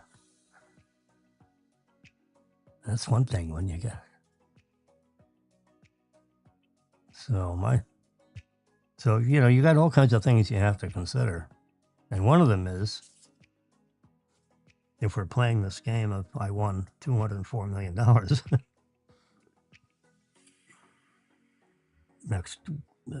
this coming Friday in a couple of days. Well, oh my God, I won it. The first thing you do, remember, this is a psychopath. So what are you going to do? I'm just thinking out loud. No yellow pad. I didn't take no. The first thing you're going to do is make an arrangement with your kids to make sure the dog and I'm going to bring the dog with me, but the cats, you know, they can be, you know, relatively, you fill up their food bowls, you know, all the way up, and they'll eat and drink, you know, so they're good for a couple of days, without having to go back to your actual apartment. Because after you win this, you don't want to go back there for a while because you got to, you know, the people are going to be all over the place. People might even break the door down thinking you got, you know, all this money laying around. They may try to break the door down to get your tickets. You know, I don't know. But I read somewhere, go somewhere else. Go to the Boca Hotel, rent a nice suite that's safe, you know. You want to check out the security. You want to talk to the people in the building, and you say, is the beach club the safest place? Or is the tower building one of the safest places? You know, you're going to go back and forth and have lunch and dinner and all that kind of stuff. I said, and we're going to be eating out in your place or around town, you know, until further notice. We're probably going to be here a month or two. Or longer. I have a dog, and it's right there, right next to me. So, do you have a dog walking there so that people can walk the dog for me? Or maybe I'll do that myself, you know. Anyway. So you got to get out. You have to decide, So we're going to assume that that Jimmy and Marilyn went up to Tallahassee and we got this. We stood in front of the cameras and we got our, the 700, with the big check of the 743 million. Of course, we don't get it because we're not going to elect the annuity. So the 324 is what we've elected, and they say that, and they say that we've got the 324. And as a Florida resident, you're only subject to the federal tax. So a little over 200 million is going to be credited to Jimmy's account. Wherever that might be, which you're not going to say, certainly. Some people are going to start trying to figure out how to steal the money. So you got to be real secretive. So I've read that you don't tell anybody. If you can just keep it between you and Marilyn, and don't tell a soul, because they're going to tell somebody, and then they're going to tell somebody, until they get their share of the money. And then the next thing you do is you and Marilyn sit down and decide, all right, this 200 million, we're going to give away 100 million of that. We're going to split it down the middle and give 100 million out. If we can figure out how to do that, we're going to give out 100 million to, our 4 kids and their,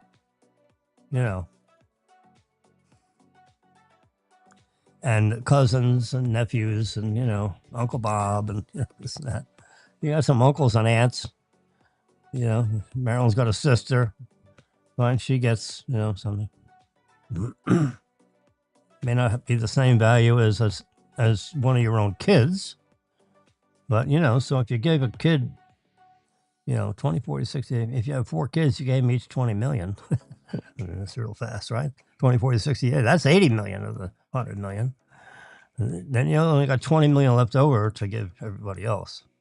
And I understand, I've done this with my own relatives. We have 10 other kinds of relatives. So we have 4 kids, so that's 6 of the 10. Then we got 6 other people. Like Uncle Bob and Aunt Jane and Aunt Judy up there and in the hinterland. You gotta be careful. You can't identify where people are because they'll stick a knife in their throat and say, hey, give me 10 million or I cut your kid's head off. They're desperate people do desperate things. So what you do, keep your mouth shut. Stay out of the media. Don't tell anybody. And until you have to. And then you have a check party. You have your double secret private dining room, catered private dining room, the finest meal that could possibly be made. Everyone can pick off the menu. And have a private room somewhere. And then you sit there with a checkbook. And you pre-write all the checks. You get them all whatever. And maybe even have it all cashier's checks and hand out the checks.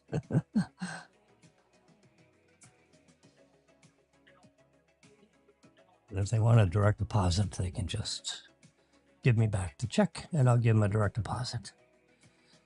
They have their choice. They can walk over out of here with the check and make their own deposit, or I will credit your account. I can do that with 2 kids down here.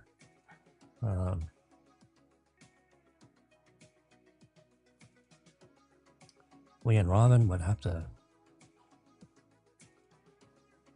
say, Robin, you want to come down? You need to come down here.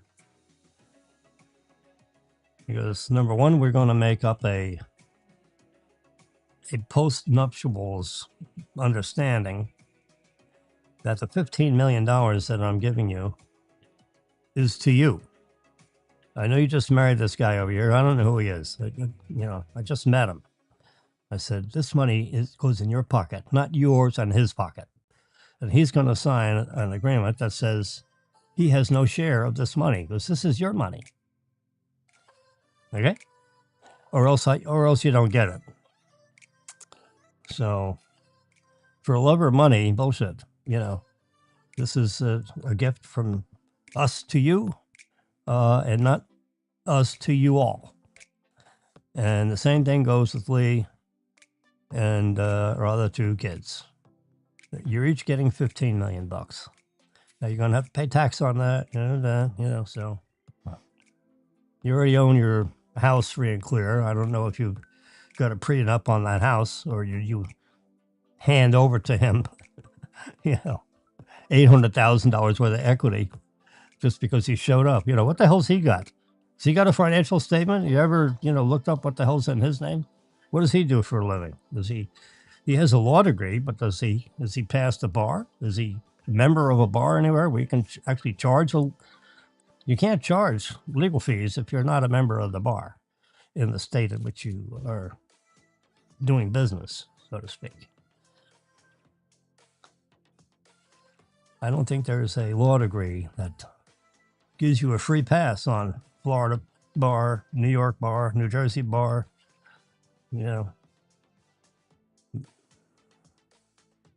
Anyway, I look at that guy and say, hey, it's not personal.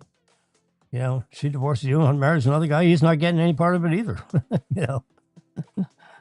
Because Robin's going to sign an agreement that says she will not, or else she has to give it back. Yeah. I got a document she's going to sign to say this is for you, not anyone else. If you get married to the next 18 people, they don't get a piece of it. If you try to give them a piece of it, then you have to give it all back, or else I will sue you until the end of time.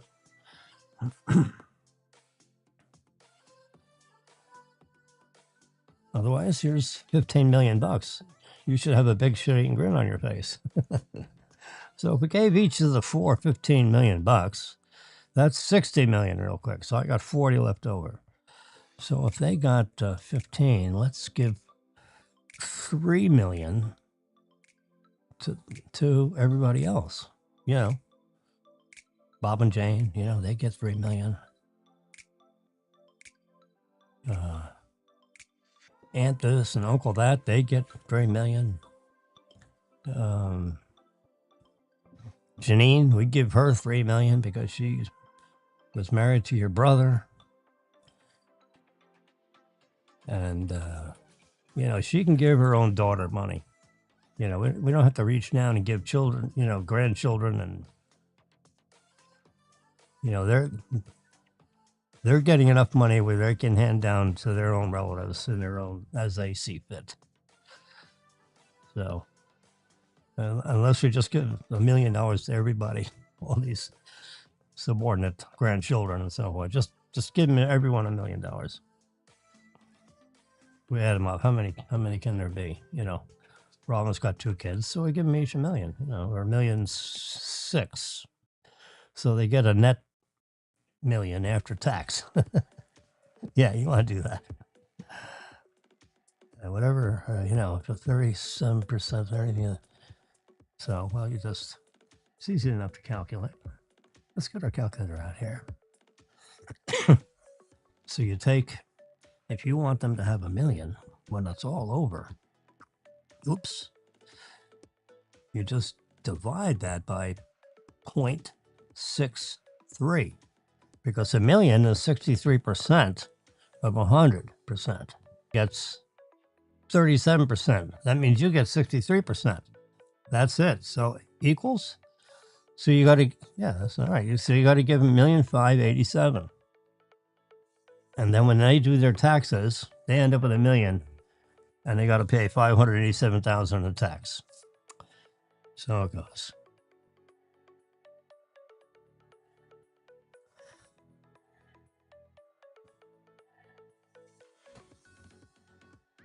So you can give all these people $2 million.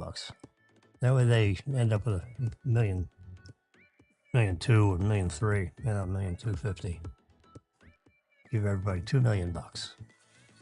Let's do it. Let's get the calculator out again.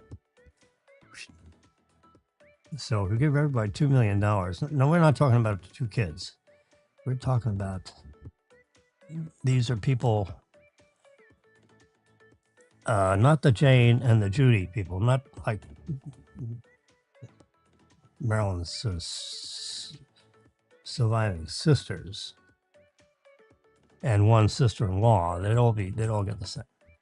So if $2 million was it, then we times that times 0.63.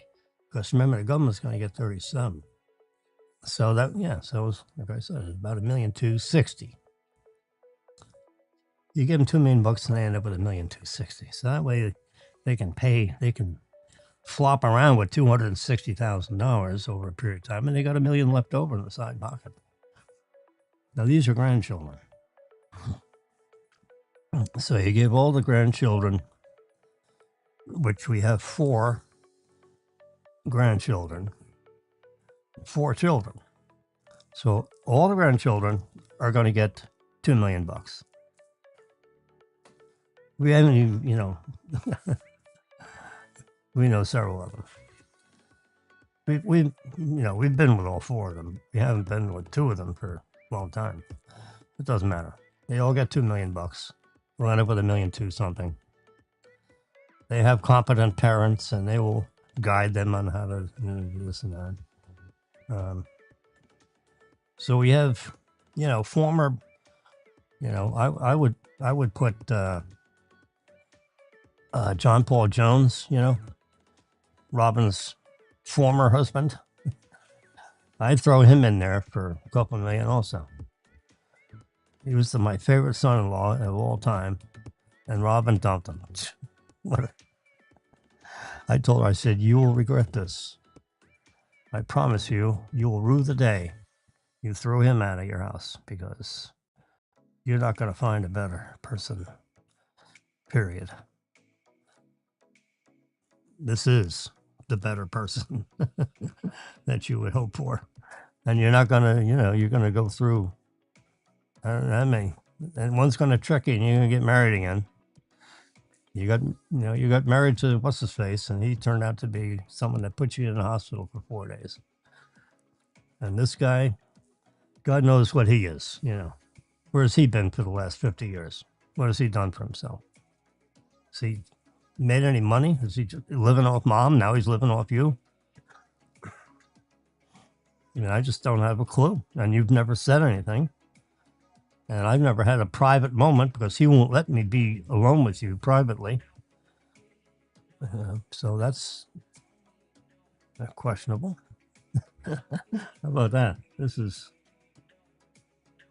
my favorite daughter. My only daughter, actually. And her husband won't let me be on the phone privately with my own daughter. It's always on a speakerphone, and he's always standing over his shoulder. That's worrisome. I don't know.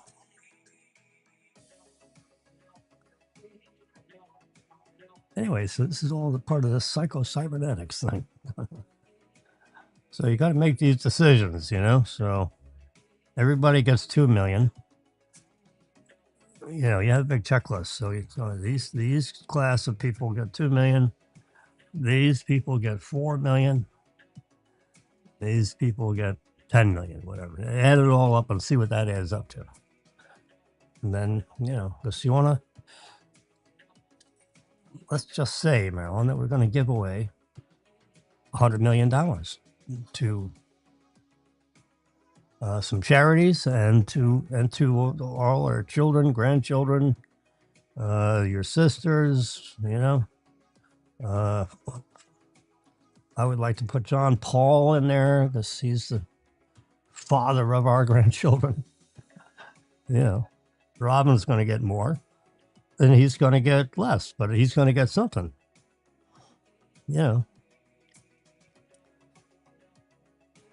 So, and we'll put it all on our tablet, so we can at least list everybody that would be qualified for something, and then we underneath their names, we would put values. And you would add it all the way across or have it down in columns, you know. That would be, yeah. We'll produce a table. Uh-huh.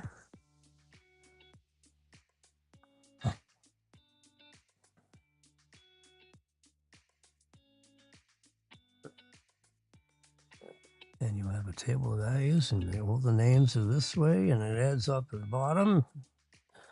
And that's how it goes.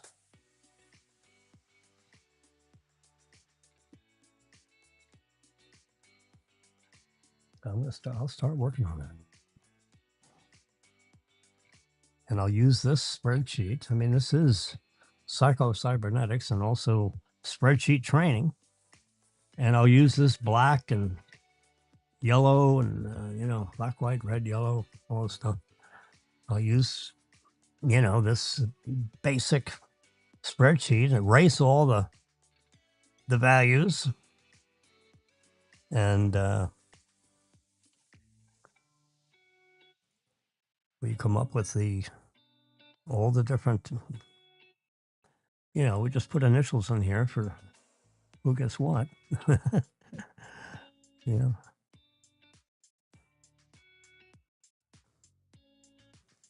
I could go over this way.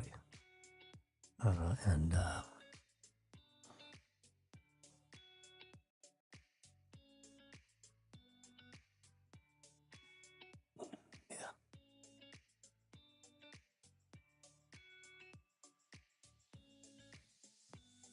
We'll figure out how to do it, maybe so it's on the same spreadsheet.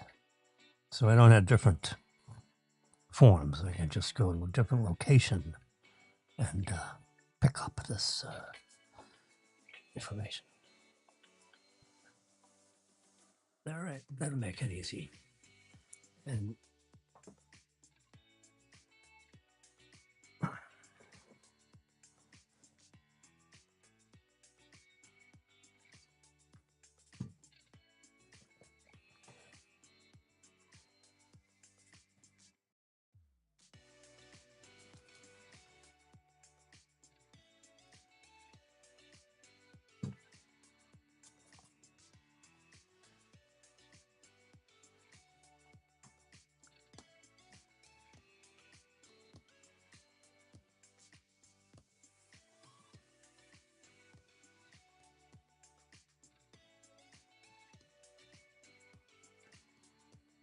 all right, it's Thursday. It's I started early. It's midnight, a little after midnight. Yeah, how about that? All right.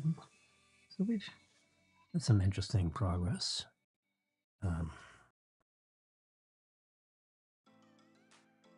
Yeah, this is, thank God that's the, yeah, it's a picture of the spreadsheet, not the spreadsheet, but you leave that spreadsheet open, and sooner or later I'm going to louse it up with my Russian hands and Roman fingers.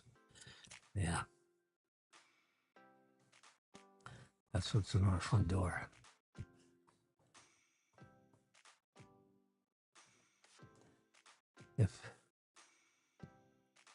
When we win this, I'm going to put a little thing on there that says "Gone Fishing." I don't think so. Yeah, that would be the end of going in that apartment. Yeah, we'd hire people to move all our stuff somewhere else. A condo inside the Boca Hotel resort community thing, if that's possible. Get a membership in there. Make sure we get a membership in there. And, you know, that'll be our first level of defense, will be their guard gates and, you know, the security they have in their buildings and the security they have at the front gate, you know, as far as vehicular traffic. And if we bought a condo in there, we should make sure they have good security in the building.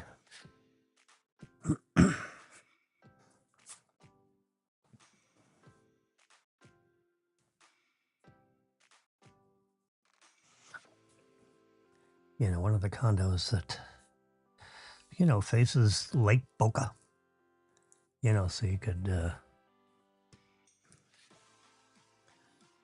see the boats floating around there. The afternoon sun would be behind you, so late afternoon, you get the long shadows because that's when you're going to be sitting on the patio.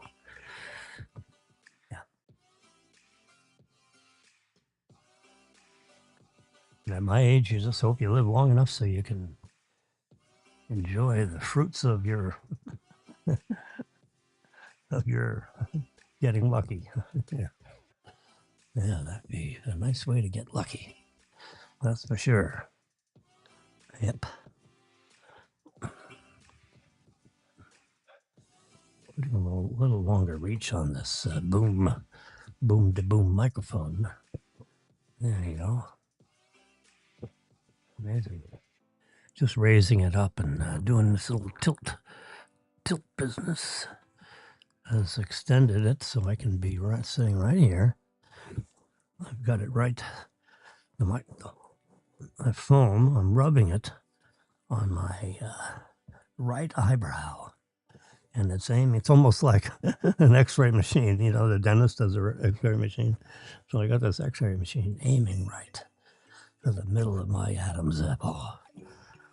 And this microphone picks up, very nice tonal qualities, I must say. Yeah. Yeah. And when I have a P word or T word, it doesn't pop. Yeah, pop. It has a pop filter, but since the microphone is I'm using it almost like a boom microphone that they used the way they used to do it on TV, where instead of putting these little things, with a paper clip stuck to your shirt, they would have a microphone, a highly directional microphone up on a boom, aimed right at your head. So when you talk, it pick up your voice and no one else's. It has very nice adjacent channel rejection as far as where voices come from. There can be noises and commotion going on around me that doesn't get picked up by the microphone. And it's aimed this way, so essentially my dog could bark and you'd hear it. This dog doesn't bark much. It does bark when there's a stranger popping around or it hears something that it's never heard before. Sometimes it gets a little crazy. Anyhow.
All right.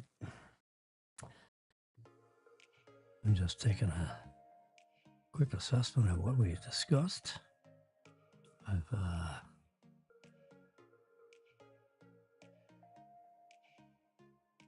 I've shown you my disclosures. You should really do like a print screen of this and print it out. My suggestion is print it out. Go ahead. It's matter of fact, I'm going to try to print it out right now myself. So I have a paper copy of it to print. There we go. Let's picked up the printer, and bingo, print shall be. I have also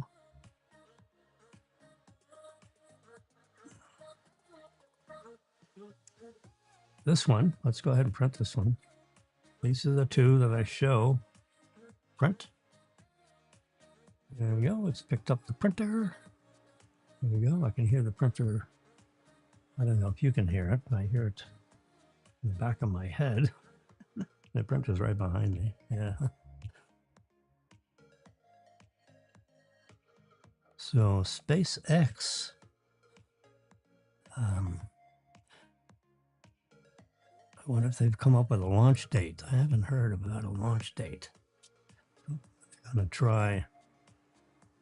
I guess it's number 13 got aborted.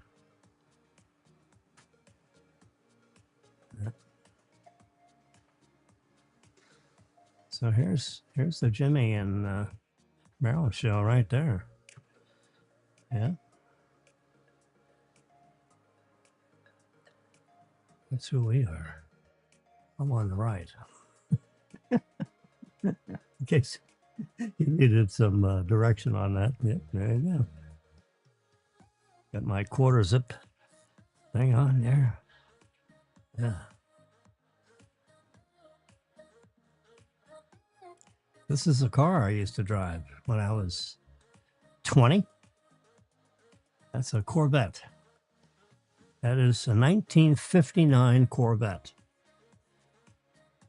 The 58s had one big headlight. The 59s had two headlights. You know, four high beams and the other kind of beams. But mine was white instead of this, whatever the hell color that is. And this panel here, instead of, it was blue. So it was a blue panel and a white overall everywhere else. I've never seen like a black one. I bet that would be really loud with all because it had a lot of chrome because they didn't know what else to do. This has probably a little, I actually don't remember the chrome package, but this looks like it has a little bit more chrome on it than my car had. Yes. Yeah, chrome all the way around the glass. That chrome that's right there was not factory approved. That's what I drove around in. I'll tell you what, that was. And on my yearbook picture, it said, often seen in his Corvette. Can you imagine high school senior driving around in a Corvette? When I was like when I got all my grades, I think that's what stimulated my mother to do this. So, and this is a while ago now, remember? So I'm a high school sophomore now, a college sophomore. The first kid in both sides of the family that ever went to college, much less graduated. Now, I didn't graduate yet. I just went through my first 2 semesters. I got 2 A's, 2 B's, and 2 C's for A, B, C. And there's some other grades in there, but in my main important topics, C was like in German. You had to take German because I'm a chemistry major. That was the first mistake. Was having to take. I should have just switched to a biology major and now with a German, and not. Yeah.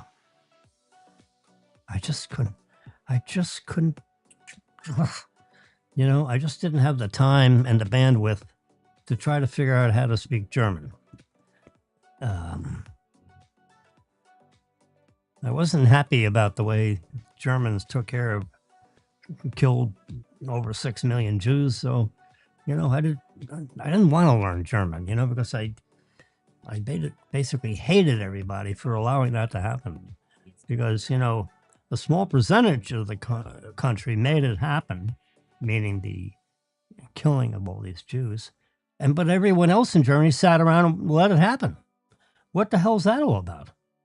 You know, since we're only murdering them, we'll just let it happen. Go ahead, kill my neighbors, but I'm all right. You know, as long as you're not coming after me. Well, you're next. You know, that's how I look at it. So you know, so maybe that's the underlying reason why I didn't want to learn German, because I was so disgusted with the way the German population just allowed that to happen. I mean, are you serious? God, it's terrible. Anyway, in any case, we have a welcome mat. Yes, we welcome people. That's a thing that Marilyn is hanging on the front door. She wanted it raised a little bit, so I figured out how to raise it, so I did it.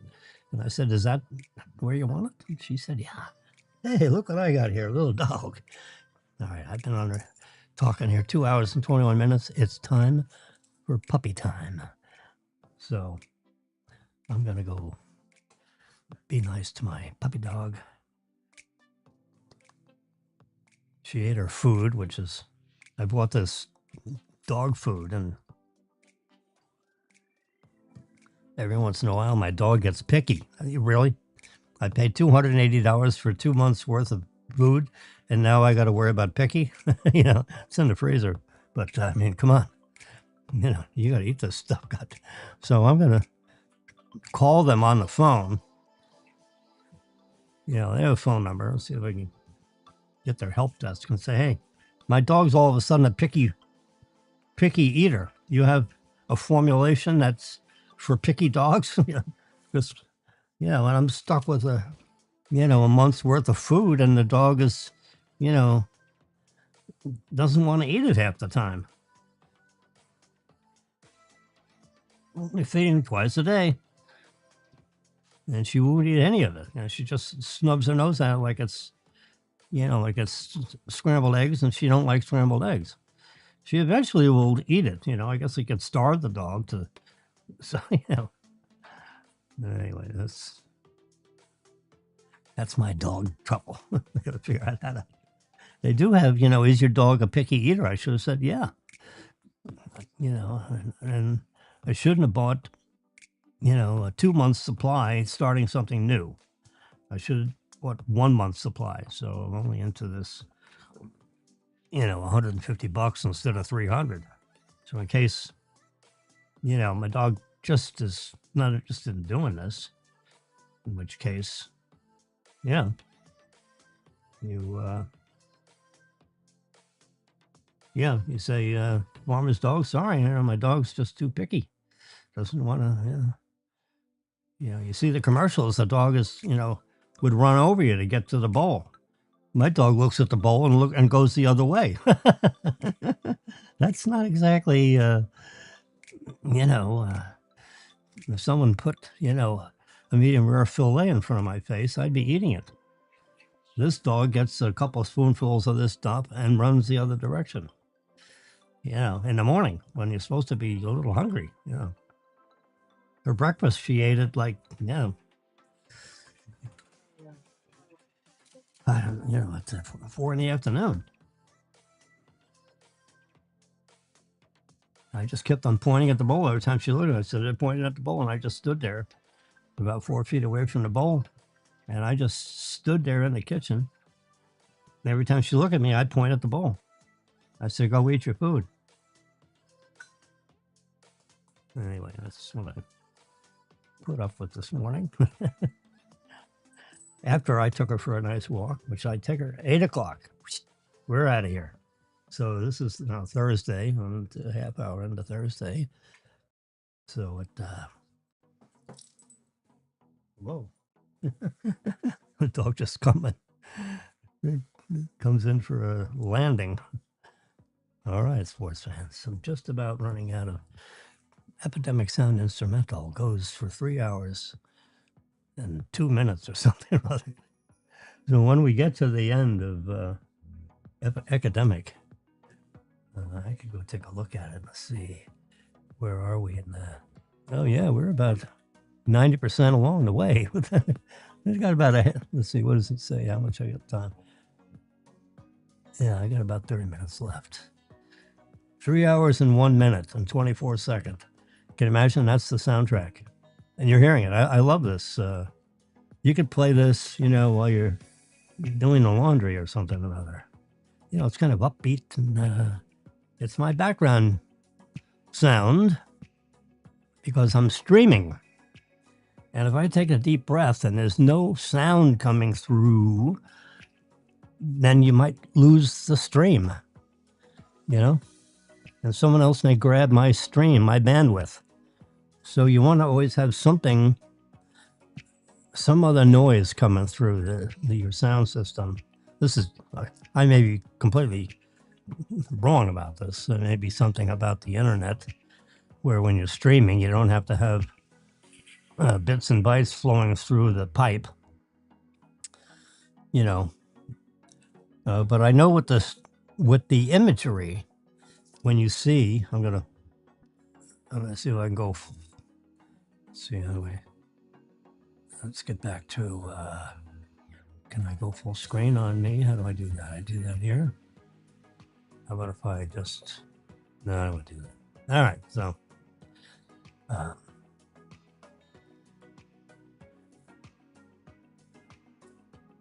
All right, it's 12:36.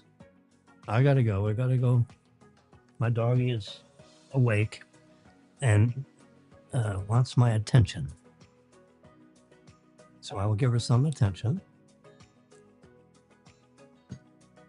I'm gonna go get me some spaghetti and melt some butter. Just a cup worth of spaghetti with a cup. And butter and salt. And that'll just, that'd be it. Spaghetti with butter and salt. Instead of, all this gravy stuff and everything. Keep it simple, stupid, see how it goes. If I don't like it, I can always add some chicken gravy. I have some chicken gravy. Stock chicken gravy. Always have a couple of jars of that. At all times.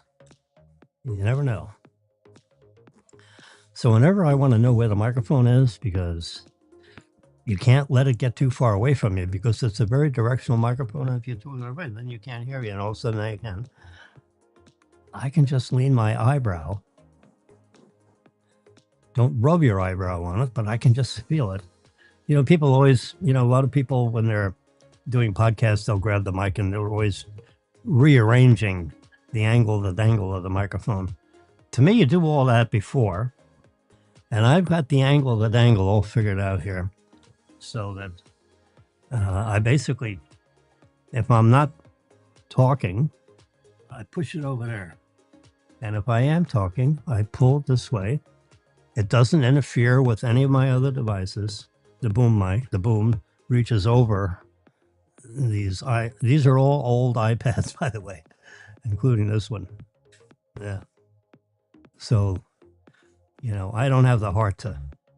You spend $2,000 for an iPad, and then 4 years later, Apple will give you $123 for it.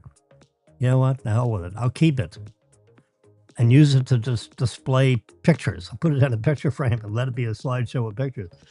So I'm not going to get $123 credit on something I paid a couple of thousand for, or $1,000 or whatever. I just keep it, and I did it. I got one old iPad that's an elapsed timer. I got another old iPad that's here. That is, yeah. That's the time, and I think I can, yeah. There's the time and a kind of a clock.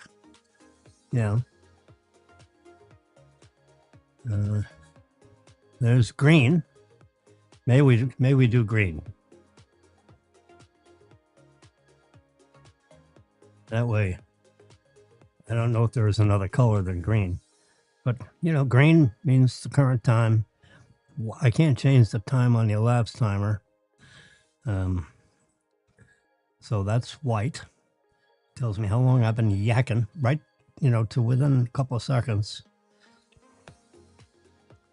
And then I have a MacBook Pro, which is relatively current. It's last year's. Yeah. I did sell my other one to Make a Deal. What is it? Yeah, it's the name of the site is Mac Me a Deal. Instead of Make Me a Deal, it's MAC because they buy like a MacBook Pro for me for, so if I pay 2,000, they'll give me 1,000. Or if I paid 1,800, they'll give me 1,000 or 1,100, or, they decide, is it in good condition? It's always excellent condition here. They dung me for $80 because the logo didn't polish correctly. It's bullshit. They just took $80 out of my pocket because they could. They said, hey, he'll take it. One year I said, send it back. I'm not going to let you get away with stealing $80 from me because the logo's fine. I personally inspected every one of these devices you've received. And now all of a sudden, you got some new guy in there that's saying, hey, I can get $80 out of each of my people. Because of this, just say there's a ding here, and they're going to go along with it anyway because they've already shipped it and there's a delay of time and they say the hell with it, they're just stealing money out of your pocket because they can. And sometimes, they gave me such I'm going to say it out loud, a bullshit excuse. I said, no, send it back. No, that's not true. You don't know how to polish the stupid thing if it's leaving any kind of... I polished it, with 90% alcohol. There's not a skin oil anywhere on this thing. And none of the parts, on the top and bottom of this MacBook are soluble to alcohol. We're talking about denatured, alcohol I'd use to clean a wound, I'm wiping off, with a paper towel that's sprayed with some, this pure alcohol. This is like 180 proof alcohol. You couldn't drink it, you get sick as a dog. They denature it because you haven't paid the liquor tax on it. That's why they even have it denatured. They're not looking out after your health. They're looking out after they didn't get tax money for it if you're going to drink it. That's exactly what's going on there. Huh?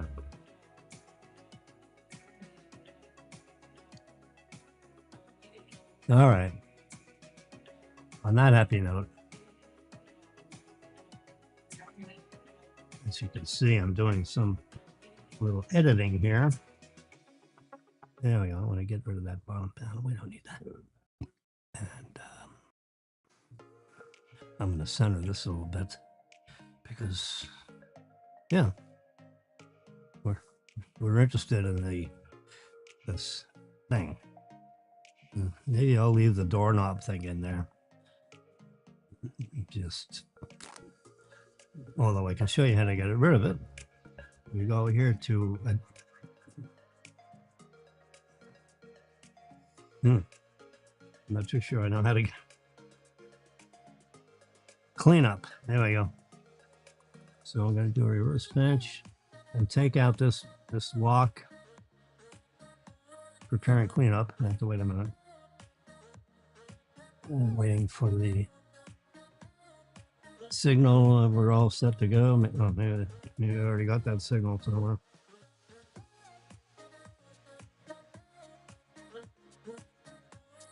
Analyzing. Oh, that didn't work out too good.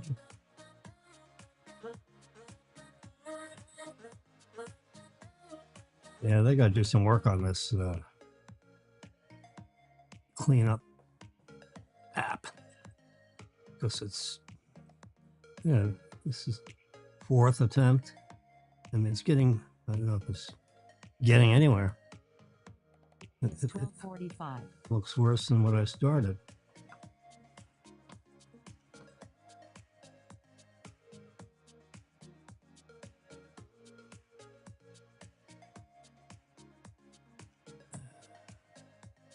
Oh, we're finally getting to the end of that. Okay.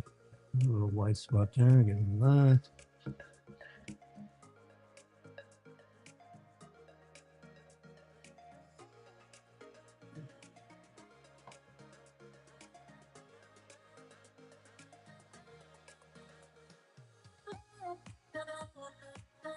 All right, that's good enough. What else we got? All right. It's good. So I guess I hit the check mark. Just. Let's see.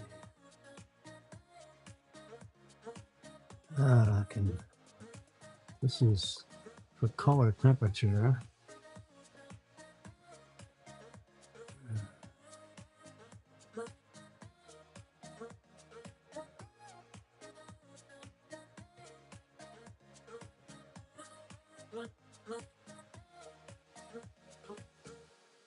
All right, we'll just leave it at that. Goodbye. There we go.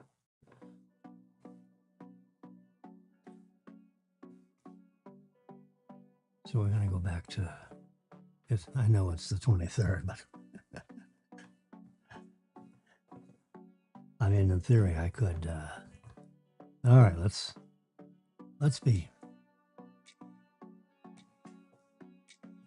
pretend I have a big staff, which of course I don't. It's me, myself, and I sitting here in this stupid closet. All right, recently saved. Yeah.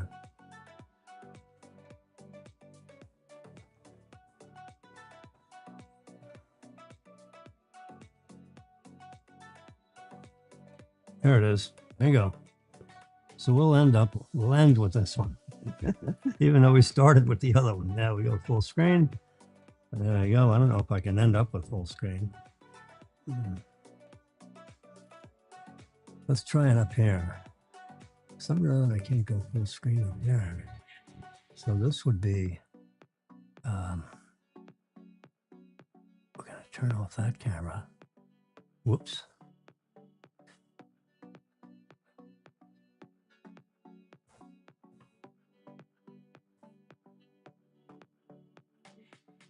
We want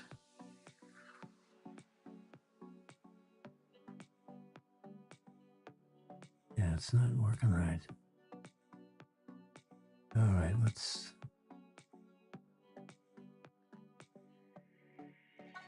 there we go. Now we're full. So now we're full screen on this. All right, sports fans. Now it's it's 1:48. I've seen a little digital photography, image editing, and now we're Thursday. We're 48 minutes into Thursday. We started with a different day. It was the 22nd. Now it's the 23rd. So you all have a great Thursday. And we'll talk to you for sure Friday night, in the next episode of the Mega Millions Hits. Good night. Good morning, everybody.